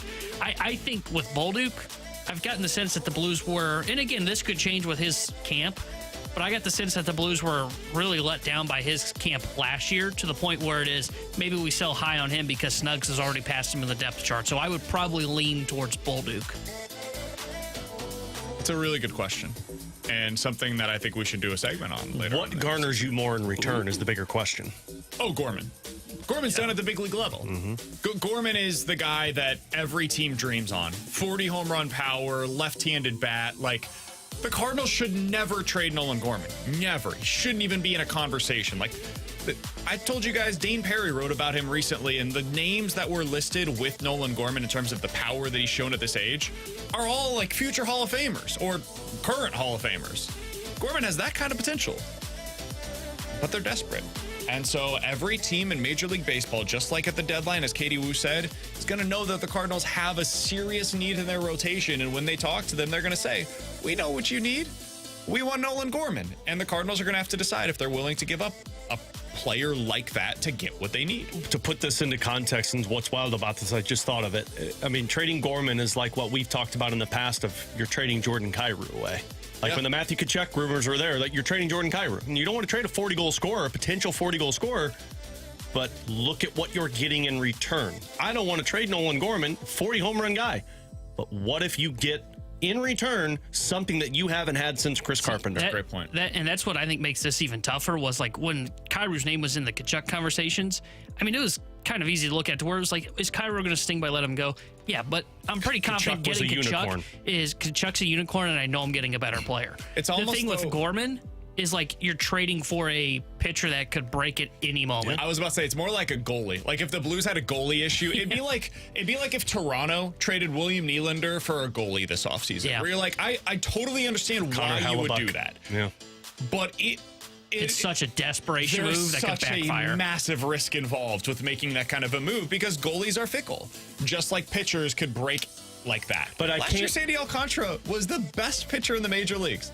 This year, he's been league average. But I can't ish on a team that's willing to be that aggressive when you know you're deficient in one area. And yeah, you're swinging the pendulum one way, but again, you did this to yourself. Yep. 100%. And see, I think what makes it different about the pendulum swing is it's not like Gorman is the only other bat next to Goldie and Arenado. Like, that's where the conversation would change for me. Final question, really quick here. More likely the Cardinals end up trading for Logan Gilbert or signing Rich Hill this offseason? I'm going to say it's more likely they trade for Logan Gilbert because you cannot justify signing Rich Hill when you've been saying we have to change our model. Yeah. No, you can't. No, you bleeping can't. Oh, watch him. Oh, I know. I'm just Watch saying. him do it. Let me rephrase. You shouldn't. They should do both of these things, by the way. I have no problem with Rich Hill as your number 5 starter next year. Is that guy still going to be pitching next year? He said today he's planning to pitch again next year. Good for him. Who's going to no, make they it should not bring him back. They should not bring him in. Who's going to make it a longer career, Rich Hill or Jamie Moyer? Moyer pitched like he was 49. Rich Hill is 43 right now. Jamie Moyer pitched until he was 49. I was going to say, Rich Hill is not making it till 49. No. You would not take Rich Hill next year? No.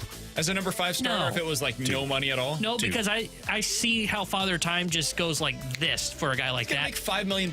Yeah, but you can DFA him the moment that it goes south if one of your young guys is good. Wayno is a guy that I look at and go, look how quick it went for Wayno. It could do the exact same thing for Hill. And I then get you it. DFA him. It's not $17 million or a franchise icon. I get it that it's only $5 million. He's not a franchise icon. Look. I wouldn't do it because to me it's a waste of $5 million. Hey, look, everyone. BK's convinced himself that Rich Hill helps the Cardinals in 2024. Hey, you know what? I said it comes with the front end of trading for Logan Gilbert and then signing a stud. BK. Like, he is signed to buy you time on these young pitchers that you have that could be your number 5 BK will starter. absolutely. I used to respect you, BK. BK now. will absolutely come on this show in February when Rich Hill and Sonny Gray are their offseason moves and talk about how this team's going to compete for 2024. This reminds me of the 2016 Cardinals rotation. Look at the 2013 rotation and That's tell me exactly they didn't have what I was Rich gonna Hill say. to junk yours next.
Boys, it's fantasy football season, and around these parts, that means that it's time for me to get my commissioner cap back on. Oh, good.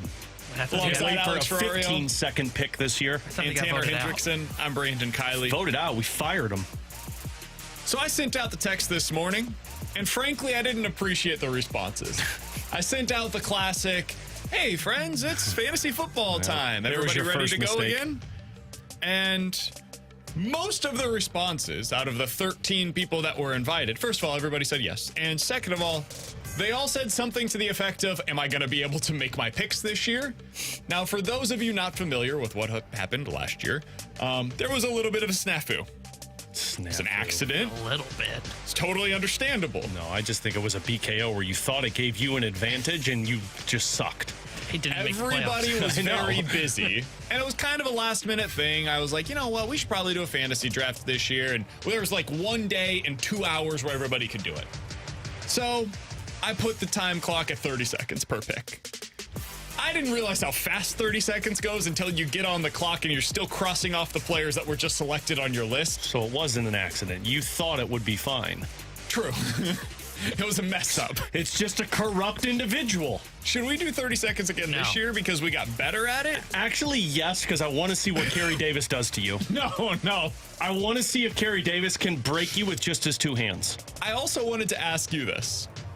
Do we need to add anything stakes-wise for the league this year? Just calm down over there. What do you mean? No, he wants to do if you have the highest offense a week, you get a little payout. No. First of all, not appreciative of that voice that you made. I do like those leagues where you Needs get to be a paid little out bit higher. weekly, and I then know- there's also a lump sum at the I know end. BK really wanted to do that last year because he had the highest scoring team and missed the playoffs. I feel like that was fair. No. Yeah. You get One rewarded. corrupt and commissioner. And the Yeah. other thing, it keeps people interested. So, like, if your team's 3-9, you're still fighting for something because in week 13, you could still win that individual week and you get paid out for that week. So I do think there's value to it, but neither here nor there.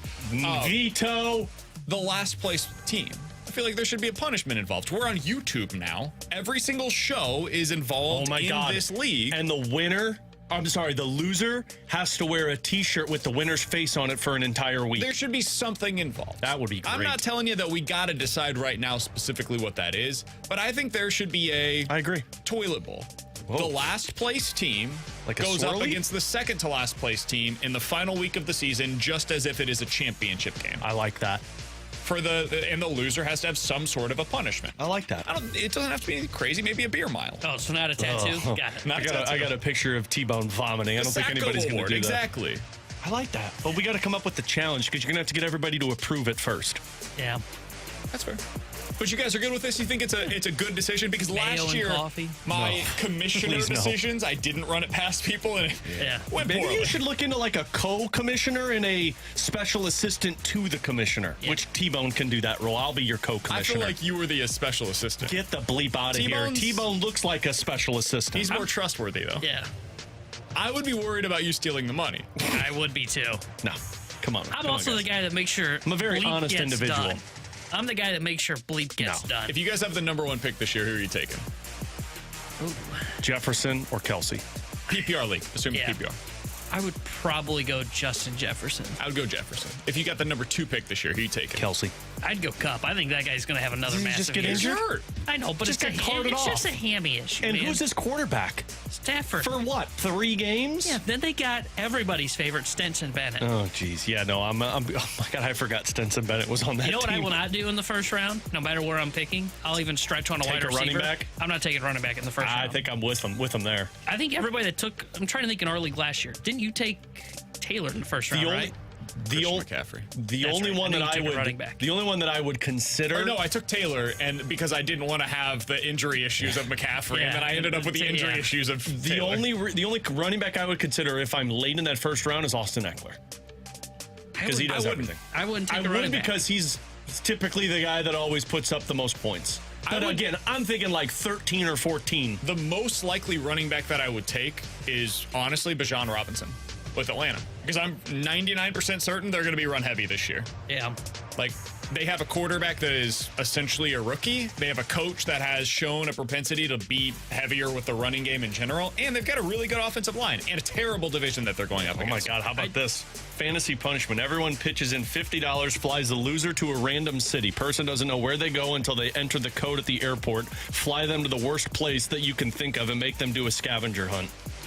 Could you imagine doing that to Jamie Rivers or Kerry Davis? Nope, not doing that. Coming up next, what is the reaction going to be if Jack Flaherty goes on to have a bunch of success in his tenure with the Baltimore Orioles? I'm genuinely curious your perspective on this. The Mic Drop features on the 101 ESPN app. We can also hear from you via the Air Comfort Service text line at 314-399-9646. How are you going to react if Jack Flaherty has success? We'll hear it next here on 101 ESPN.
Want to get to this Jack Flaherty discussion here in just a moment. 314-399-9646 is the Air Comfort Service text line. You guys could also get your thoughts in on the mic drop feature on the 101 ESPN app. What's your reaction going to be if Jack Flaherty goes on to have a lot of success in Baltimore, both down the stretch in the regular season and then into the postseason? But there is some breaking news. This comes from Nicole Auerbach, who writes for NBC Sports. She says a source confirms that a group of Big Ten presidents has begun exploratory discussions about whether expanding membership by 2 or 4 teams could make sense for the league. She says that Oregon, Washington, Cal, and Stanford are under discussion for the Big Ten. Alex, this is no surprise. The Pac-12 is completely in flux. Colorado has already decided to leave for the Big 12. USC and UCLA are coming to the Big Ten next year. The Pac-12 is folding. That's what's happening right before our very eyes right now. They failed to negotiate a TV rights deal that was worthy of their membership, and now all of the teams have decided, you know what, screw this. It's better for us to go get our guaranteed membership elsewhere. Yeah, follow the money. And we talked about this last year where you're going to start seeing these conferences dissolve into, what, a big 3 in terms of conferences, and the question is just going to be how fast until it dissolves. And I would imagine if this steps in, you're talking, what, a year, maybe 2 before it's just completely gone? Yeah, I would think you're probably next year. I would think that this will be pretty accelerated because of what's happening right now in the Pac-12. I would think Oregon, Washington, those are the top 2 teams that are probably under discussion here. And I would think the timing would be similar to UCLA and USC making the move. Just add them all at once. It makes a lot more sense than having to wait a year to add the other group of teams. I don't know that Cal and Stanford, like, from an academic perspective, they make a ton of sense for the Big Ten because they do have really high academic standards, and both Cal and Stanford meet that, of course. From a sports perspective, though, I don't know that those would be 2 teams that I would be interested in adding, personally. Yeah, I don't know. There's a lot of funds that come with those 2 teams transitioning elsewhere. I suppose, I know this is something that they look at market-wise. You'd be adding the Bay Area, which certainly helps if you're the Big Ten. But you already have L.A. You would be having Oregon and Washington in this scenario. I don't know that you need to add the Bay Area because there's probably USC fans that are there. I know you mentioned it. Does GPA play into this at all?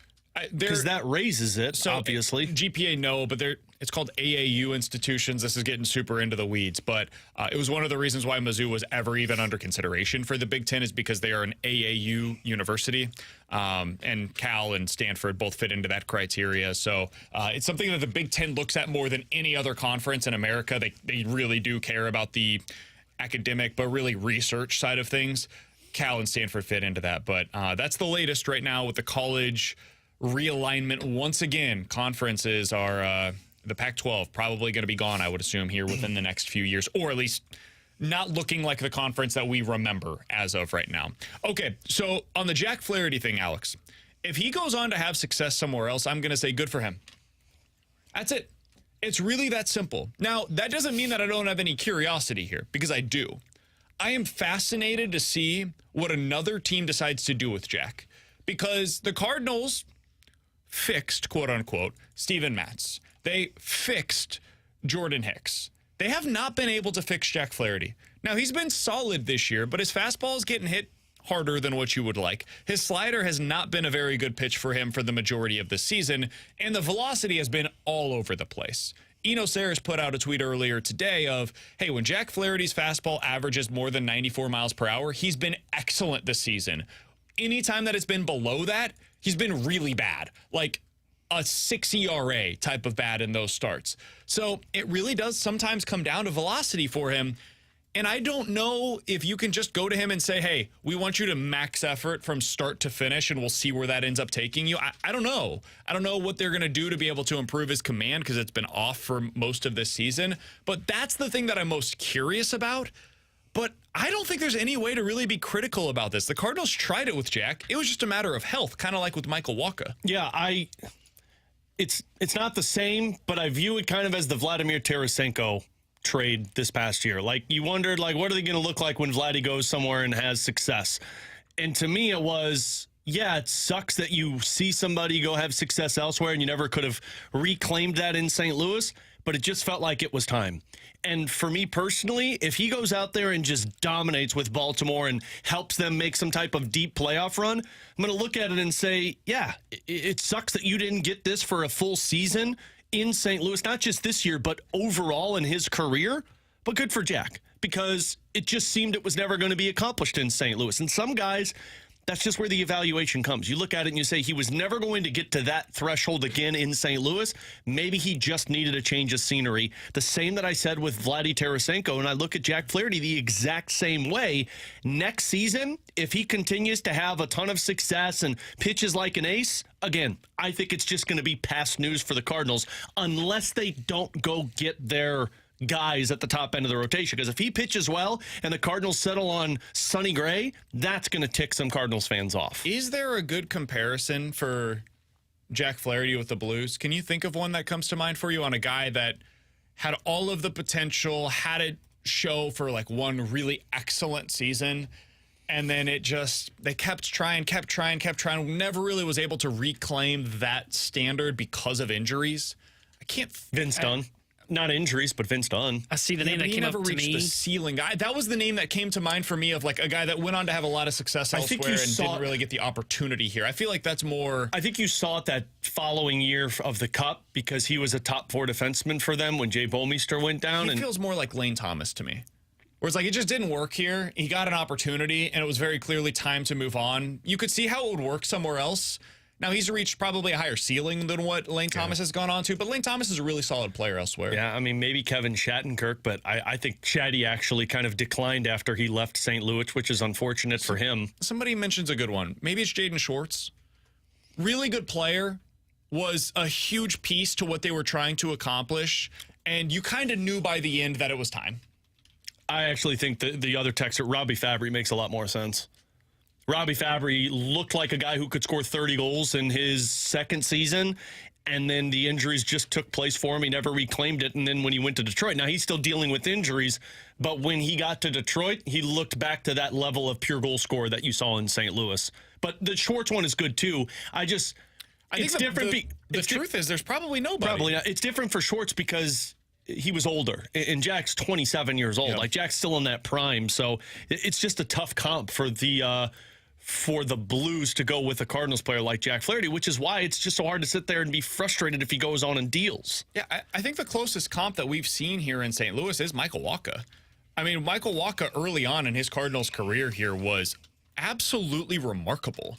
Like, the dude was every bit as good as the Cardinals were hoping he would be. He almost immediately fit into the rotation for the Cardinals. And, I mean, if you remember, Alex, you were doing the games at the time over on KMOX. He was a guy that Cardinals fans genuinely believed was going to be the next front-end starter that would fill the spot of Adam Wainwright. Like, he was going to hold that mantle of the leadership stuff, like face of the franchise, face of the rotation. That was him. And in 2015, when the Cardinals had that incredible rotation, he threw 180 innings that year with a 3.3 ERA. And then the injuries started to mount, and over the next few seasons, he just was never the same guy again. He ended up being okay at times when he was healthy, but he wasn't able to recapture that form that he had in that 2015 season. So that's probably the closest comparison. And when he was done here, I think everybody was ready to move on because of the injuries. You just never were able to count on him. And now that he's had success over the last couple of years, the only feeling that I have is good for him. Seriously. Because he was so good early on. He seemed like a great dude. Everybody loved him. And he deserves to have that success elsewhere. So I'm really happy that he's had that success. I think that's going to be my same feeling if Jack Flaherty, whether it's in Baltimore or wherever he signs in the offseason, I'm just going to say I'm happy that he's having success elsewhere. And I know that's kind of a lame thing, but it's true. Yeah. And you see that with a lot of former athletes. Like, it's rare that you get frustrated when a player is moved unless he was traded away. That's where it really stings. And this one was traded away, but it was a pending free agent. And I think a lot of people viewed this as, well, Jack's not coming back. And some of that is unfair. He got the label of never wanting to be in St. Louis, which, I mean, I've talked with Jack before, and Jack's never felt that way. He loves St. Louis, but it was about the money for a player like that, which frankly it should be when you're an athlete and you go through the minors and make it to the majors and have success. But you know who else got all of the money that they were deserved? Yadier Molina. Yadier Molina got a 3-year, $60 million to finish out his career here in St. Louis. Adam Wainwright just got a $17.5 million contract to finish out his career here in St. Louis. Jack was just doing the same thing that everybody else does in Major League Baseball, but he got villainized. And it was the attitude he had, which, again, I kind of think it was unfair of, he just wants to get all the money possible. Yeah, that's what anybody would do in that situation. You don't want to make a deal for a long-term commitment if you're banking on yourself. So I do feel like it was some unfair criticism towards Jack Flaherty, but what Jack suffered from was injuries and inability to hit that peak that you once touched, which is why it'll be frustrating for people if he gets there again with Baltimore and then whoever he signs with for the next 3, 4, 5 years. But I also, me personally, look at that and say he just was never going to get there in St. Louis. All right, let's go to some of your mic drops. Let's start with Vic. What's his reaction going to be if Jack Flaherty ends up going on to have success either with Baltimore or elsewhere? If Jack or any of these guys have success on the other teams, it's once again more failure by the management, ownership, to get rid of the wrong players. I wish Jack all the luck. My son is 8. He got Jack's autograph a couple weeks ago when Jack was still on the team, so he's upset. That's cool. But no, you couldn't have fixed the team with just these rentals. I understand that. But you could have been, you're the Cardinals. You're not sellers. I don't care how bad the team. You don't sell just because everybody else is telling you to sell. You still are buyers. You get ready to compete for next year. See, that's where I would push back. I don't view Jack going elsewhere and saying, the Cardinals couldn't develop their talent. Like, you did develop the talent. You went through multiple pitching coaches to try and reclaim that factor with Jack. Jack was just always injured in St. Louis. Jack was a victim of what captures a lot of careers among major league pitchers, and that's injuries. Like, Jack got hurt. That's the truth. The velocity dipped and the results dipped because of the velocity. And why did the velocity go? Because his shoulder went, guys. I'm not trying to talk down to anybody, but that's the truth. Like, he's a pitcher, and pitchers break. I can beat up on the Cardinals for the Gallen and the Alcantara trades. Sure. I'm not going to do that for Jack Flaherty because this is not the Cardinals not evaluating talent properly. This is the Cardinals finally saying, look, it's not working here. We need to move on. Let's continue. Let's hear from Lisa. Hey, guys. So I just won't be surprised. I mean, I think the struggles on the field are a product of not paying attention to some of the details. I mean, obviously, the Cardinals have trouble right now developing pitchers or sloppy. I mean, there's some stuff going on that is outside of just the athletes. So it's not going to surprise me if all of them do well. Makes me kind of sad. I hope Jack goes and does great things, but it's not going to surprise me when not just Jack, but that they all do well because our team has problems developing pitchers and hitters and any other thing right now. All right. Thanks, guys. They're not having any issues developing hitters for what it's worth. Yeah, they got good hitters. They're doing that about as well as anybody in Major League Baseball. They are, to her point, absolutely struggling with the pitching development, and it's something that needs to be reprioritized into the offseason. Like, why do they not have a pitching lab that so many other teams have right now? It's crazy expensive to put it together, but the Cardinals need to have one of those, like, on a significant level once all of the renovations are done down in Jupiter. Like, that kind of stuff needs to happen, and they are behind the curve in that regard. But the development of the pitching, I also think, has to do with the lack of talent in the pitching pipeline as well. Let's hear one more from FedEx Joe. What's your reaction going to be if Jack goes on to have success elsewhere? My reactions if Flaherty goes on to the old St. Louis Browns and has success, it's fine. Whatever. Good riddance, Jack. You didn't want to be here. What do I care what success or failure he has? He's in the American League East now. He's not in the National League. It's not going to affect us at all. He's Baltimore's problem now, not St. Louis's. One less thing to worry about. And nobody should have any thoughts of, he got away. He's so good now. Why didn't we keep him? I sincerely ask this question. When you think of problematic athletes that played in St. Louis, Jack Flaherty is not at the top of that list. Did he have issues in terms of attitude? Sure, but I think a lot of guys go through situations like that. I can think of plenty of them, but I'm not looking at Jack Flaherty as somebody that is, get rid of the guy. He's a He's a problem for this Cardinals team. The only problem was he couldn't stay healthy. I'll say it because we have to.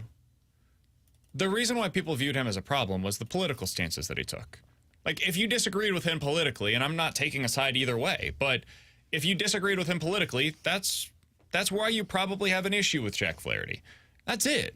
His stuff at, like, post-game press conference or media availability, he got prickly sometimes. So did Yadier Molina. Like, a lot of guys get prickly sometimes. Everybody gets prickly with the media. You know what I really would not enjoy, Alex? When we have a bad show, which does happen from time to time, very rarely, but occasionally, and somebody comes up to me afterwards and says, hey, why didn't that go well? I'm not going to respond well in that spot. I'm not. Blames it on me. Probably. Passes the blame. And so, like, if you put a microphone in my face right after a bad performance by myself, I would also not respond particularly well. So, yeah, the prickly stuff, I think that sometimes came back to bite him with the media or, more importantly, with fans. But I think the biggest thing was he was in St. Louis and was very outspoken in a time where a lot of stuff was happening politically in our country. And I think that ended up being really one of the biggest reasons why fans turned on him, right or wrong. And it affected how people viewed his on-field performance as a result. I don't think it was really anything about what he did on the field, the way that he presented himself, because you could talk to, guys, I promise you could talk to anybody with the Cardinals. They did not have any issues with Jack Flaherty on the field. Jack Flaherty, the professional, will get as high marks as you can ask for from an athlete. People love that dude. People loved competing with that dude. The problem, of course, was not even a problem, really. The stuff that got him into trouble was that he was willing to say things publicly that some people here in St. Louis disagreed with, right or wrong. That's where things went wrong. Which athletes do that. I mean, there are plenty of athletes that do that. People do that. Yeah, and that's what we forget about that. We think it's supposed to be a robot. If you disagreed with Jack, it's because you are also allowed to have your stance publicly. Right. And these guys aren't robots. They have their. I mean, it's the common cliche saying when it comes to this. But I think Jack Flaherty, again, unfairly suffered from this throughout his career, and it just got even more highlighted because he showed you that he had the potential of being an ace, but just was never able to get back to that. So everything else that goes on, if Jack Flaherty is 2019 in his entire career, I don't think anything else that's going on matters to people. But because he just always struggled, I think that also stuck in people's crawl. Coming up next, Alex, I said yesterday was the finale. Oh, no, sir. It was not. Back by popular demand. It's time for the final Major League Baseball trade deadline Roundup. Yeah, on the 101 ESPN.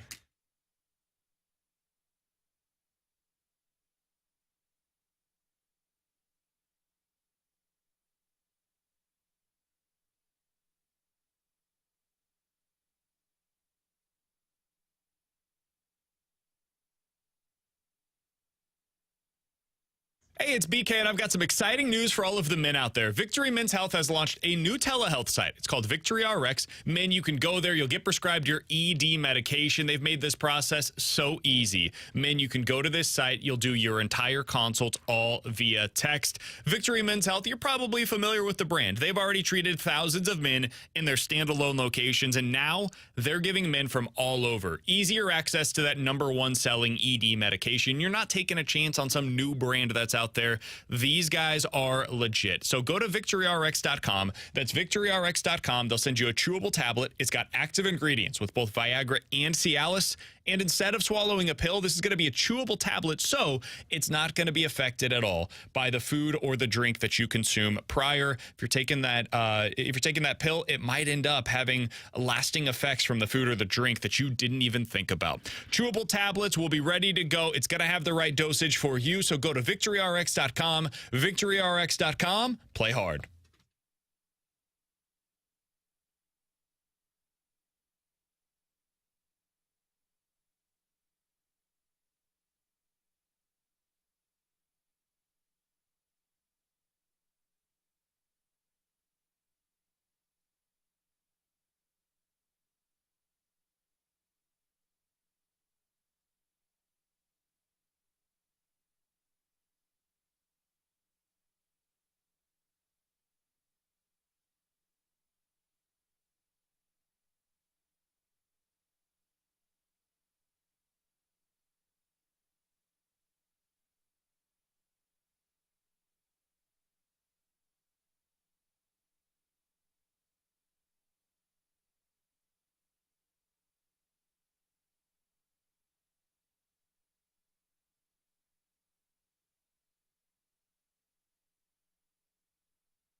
Oh, no, he lost his hat. I know, I can't do this hat. This hat doesn't fit my head. Now I sound like BK. All right, boys, let's go around Major League Baseball for the trade deadline.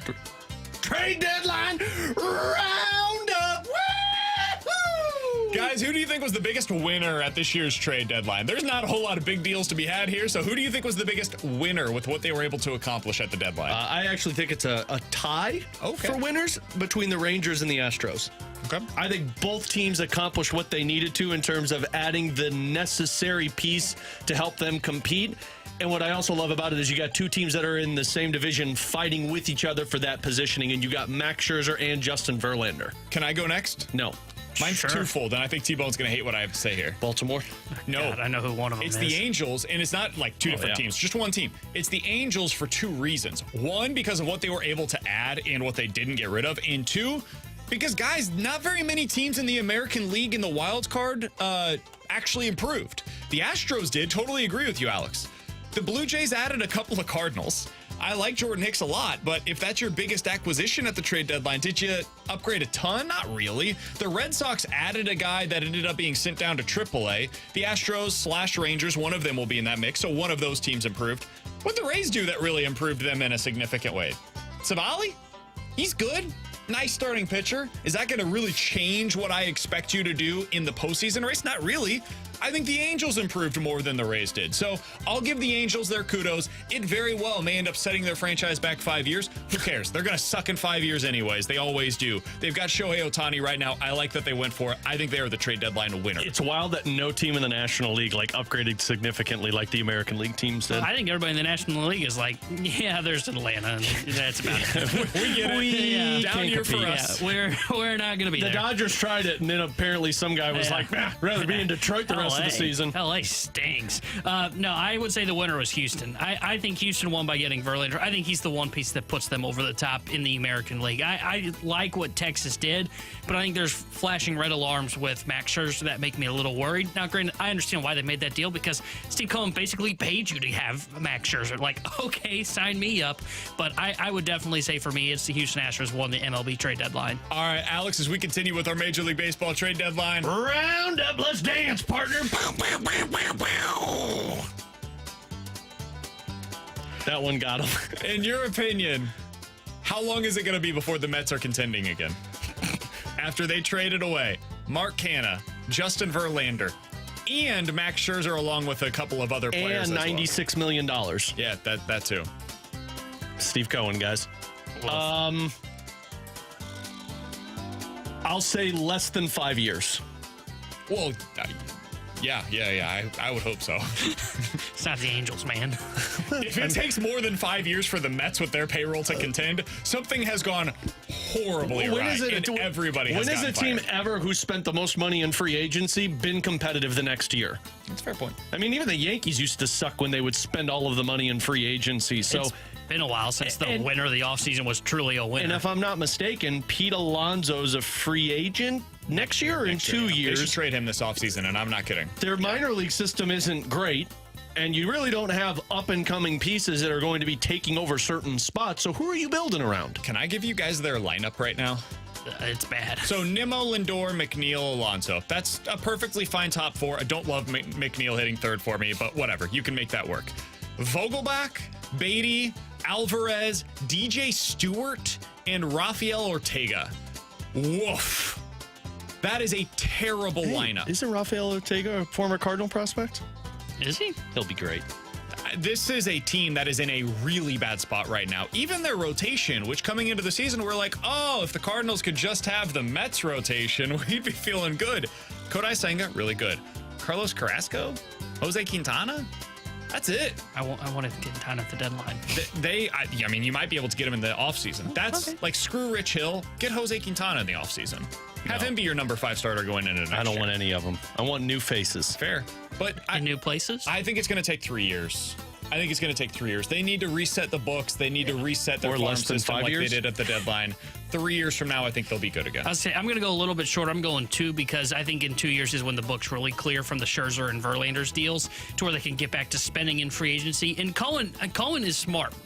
Not when he looked at his record this year. Not when you throw $96 million. Yeah, I actually thought that was the smart thing they did. Yeah, at the deadline. what he wants to do, and he said this before making the big acquisitions of Verlander and Scherzer, was spend money but also be a team that's developing prospects. Well, what happened was they spent money and then the development side really took a hit, so he had to speed up the process on development. So I like what he did at the deadline for giving up the money and getting those top 100 prospects. I think it takes probably about 2 years. Those guys get some seasoning in the minors. They come up about the same time that the book's kind of clear and they can go back and spend in free agency. All right, last thing here for our Major League Baseball trade deadline. Roundup!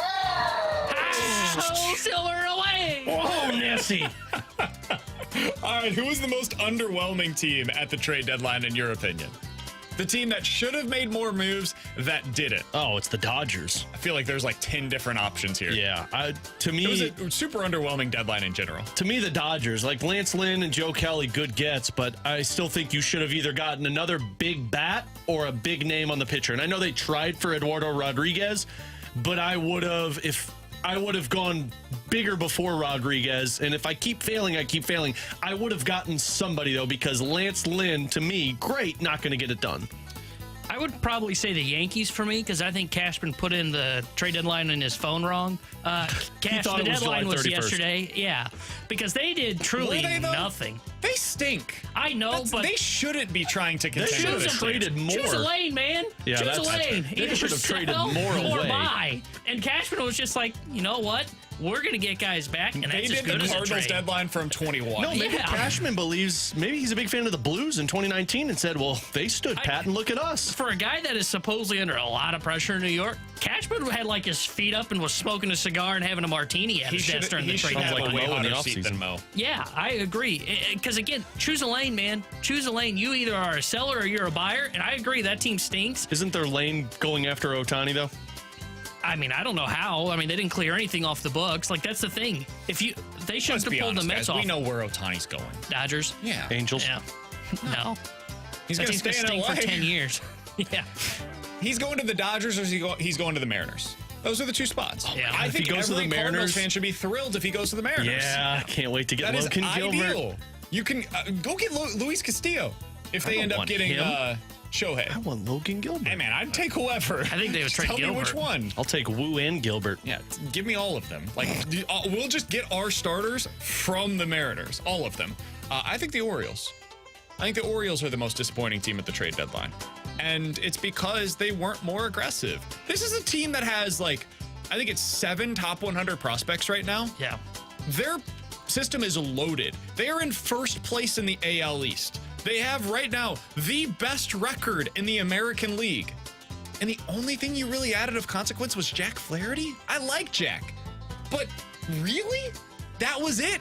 You couldn't add any other bats that you could add to this mix? I don't know. That, to me, the Baltimore Orioles, given what they have in their system right now and given how good they are right now, and how long it's been since they've been a contending team, I think they're the most disappointing team at the deadline for me. Also, But the Cubs you could should have be gone with 10 disappointing. The Cubs? Yeah. Like, you got Candelario, great, but, like, if you're going to be buyers, don't you think you should have been, like, an aggressive buyer rather than just a, about hey, let's add Twins? this? What are you doing, I guys? don't think the Twins know that they're in a playoff race. To be fair, everybody in the AL Central was like, shrug them up. We'll get in. There's a lot of teams that I feel like are kind of I in thought between. Cincinnati was pretty underwhelming, too. Yeah. For a team that, and look, I get it. They're not like the Baltimore Orioles where it's like, hey, we're in our division, in the best division in baseball. Cincinnati basically was like, shrug them up. Especially with Joey Votto. Like, I would have liked to see them go all in for a guy like Joey Votto, who might be in his last year. Just a weird trade deadline in general for basically every team not named the Cardinals, who at least knew what they were doing. Even if you like disagree with how aggressive they were or their lack of aggressiveness, they got rid of all the dudes that are going to be no longer under contract at the end of the year. So they had a very clear plan, and they were able to execute it. Coming up next, Matthew Liberatore. You got one more chance, buddy. We'll talk about it next year on 101 ESPN.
Taryn Hendrickson here with a Sports Center update brought to you by Saliga Heating and Cooling.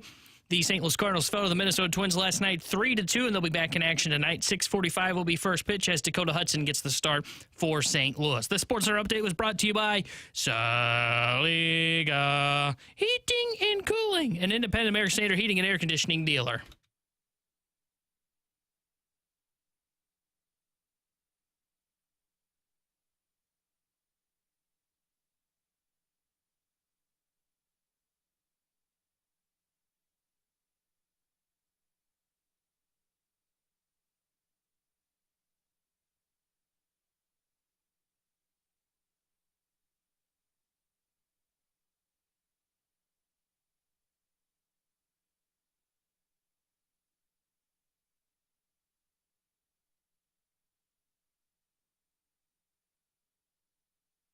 This is the last opportunity for Matthew Liberatore. Alongside Alex Ferrario and Tanner Hendrickson, I'm Brandon Kiley. Save your text, 314-399-9646. I know that he is still a very young man. I know. He is just 23 years old. He'll turn 24 in the offseason. His birthday is 3 days before mine. I understand that he is a very young pitcher. But tomorrow night, that's the start of what is 10 starts down the stretch that will determine whether or not Matthew Liberatore is going to be in your rotation next year. Matthew Liberatore could absolutely be a bullpen arm for the Cardinals in 2024. I genuinely believe he could be a good one. A lefty reliever that's thrown 96, 97 with a curveball from hell, and you see that 60% of the time coming out of the pen. Yeah, I could see how that would work. But Matthew Liberatore right now does not know how to get right-handed hitters out, Alex. Since he has come up this season, this is not even including his rookie year last year, right-handed hitters are batting .350 against Matthew Liberatore with an OPS of .950. To put that in other words, they have a better batting average than Luis Arraez, and in terms of OPS on the season, they have a better OPS against him than like Nolan Arenado had last year. Yikes. It's not good, man. It's really not good. So if he doesn't figure that out, he can't be a starter. Because 70% of the hitters that he's going to go against on a night-in, night-out basis will be right-handed. He can be a reliever that comes in when you've got the big-time left-handed bats that are coming into the game, but you just do not want this guy to face right-handed hitters. And the biggest reason why is very simple. His fastball has not played up in the big leagues. Opposing hitters this year are batting .375 against Matthew Liberatore's fastball. They are slugging .600 against it. And based on the batted ball data, the nerds tell me that he's actually gotten pretty lucky with those numbers. Oof. So again, .375 batting average, almost a .600 slugging percentage against him when he throws his fastball, and he's gotten lucky in that regard. I say all of that to say this. I hope that Matthew Liberatore is awesome the rest of the year. There would be nothing better for the Cardinals than for him to go out there and shove when there's no expectations, and he knows every fifth day he's starting for the Cardinals. But there is no reason based on what we've seen yet to believe that will happen. I hope nothing more than to be wrong about him. Yeah, I'm not as quick to say, like, just pull the plug on it if it doesn't work the rest of the season, because I think he should be in the mix of competition next year for that fifth spot in the rotation. It seems like there's going to be a lot of guys in that mix, and he should be. The internal competition is healthy. Give him another full offseason to work on whatever stuff he needs to work on. So next year for me is going to be that kind of like, okay, this is your final moment. Like any opportunities you get next year, if you don't pan out, then I'm done with it. And whoever out pitches you in that fifth man rotation spot mix, you lost your job to it. But this is the start of it. Like, the seat's warm. We talk about seats being warm for coaches. The seat's warm for Matthew Liberatore. And if you struggle in these final 10 and look like a guy that can only get one inning, yeah, it's going to be real tough for you to impress me next year in spring training of overcoming that competition of the other guys. But I won't sit here and say, like, he doesn't have any shot next year, because, frankly, I should be giving shots to a lot of guys right now. Yeah, see, I think he is pitching more so for his starting career in the big leagues right now, because I think if he struggles this time around, this will be the third stint that it's been bad for Matthew Liberatore. 2 this year, 1 last year. And I think you look at that and you go, okay, for whatever reason it's not working out. Maybe you try him as a reliever. Maybe you do give him a shot in spring training. But I think guys that you haven't seen, McGreevy, Graceffo, Tink Hens, who's just a couple years away, Roby, another one of those arms that you acquired, Kloffenstein potentially, Like, I think all those guys suddenly start to begin the leapfrogging of Matthew Liberatore in the organization. So is he out of the organization? No. Maybe you try him as a bullpen arm. Maybe you do give him one more shot in spring training. But, man, he struggles again this time around. I think you start to see that leapfrog effect where people start to surpass him on the depth chart here in the organization. That's the thing. This is not about, like, whether you want to call it giving up on him or whatever. Like, yeah, and I understand he's very young, and we've gotten a lot of these texts that say, hey, guys, he just needs some time. He's got to get to the big leagues. He's got to learn. There might be more in him than what you're giving him credit for, even if he struggles this year. Maybe, but I don't have time. I don't. As the Cardinals, you got to find this out quick. This is one of the tough things about competing every year, guys. The Cardinals and the Yankees are in a Dodgers would fit into this criteria as well. They're in a very unique position in that they don't tank. They don't have down years. This is the rare opportunity to have a down year where you can focus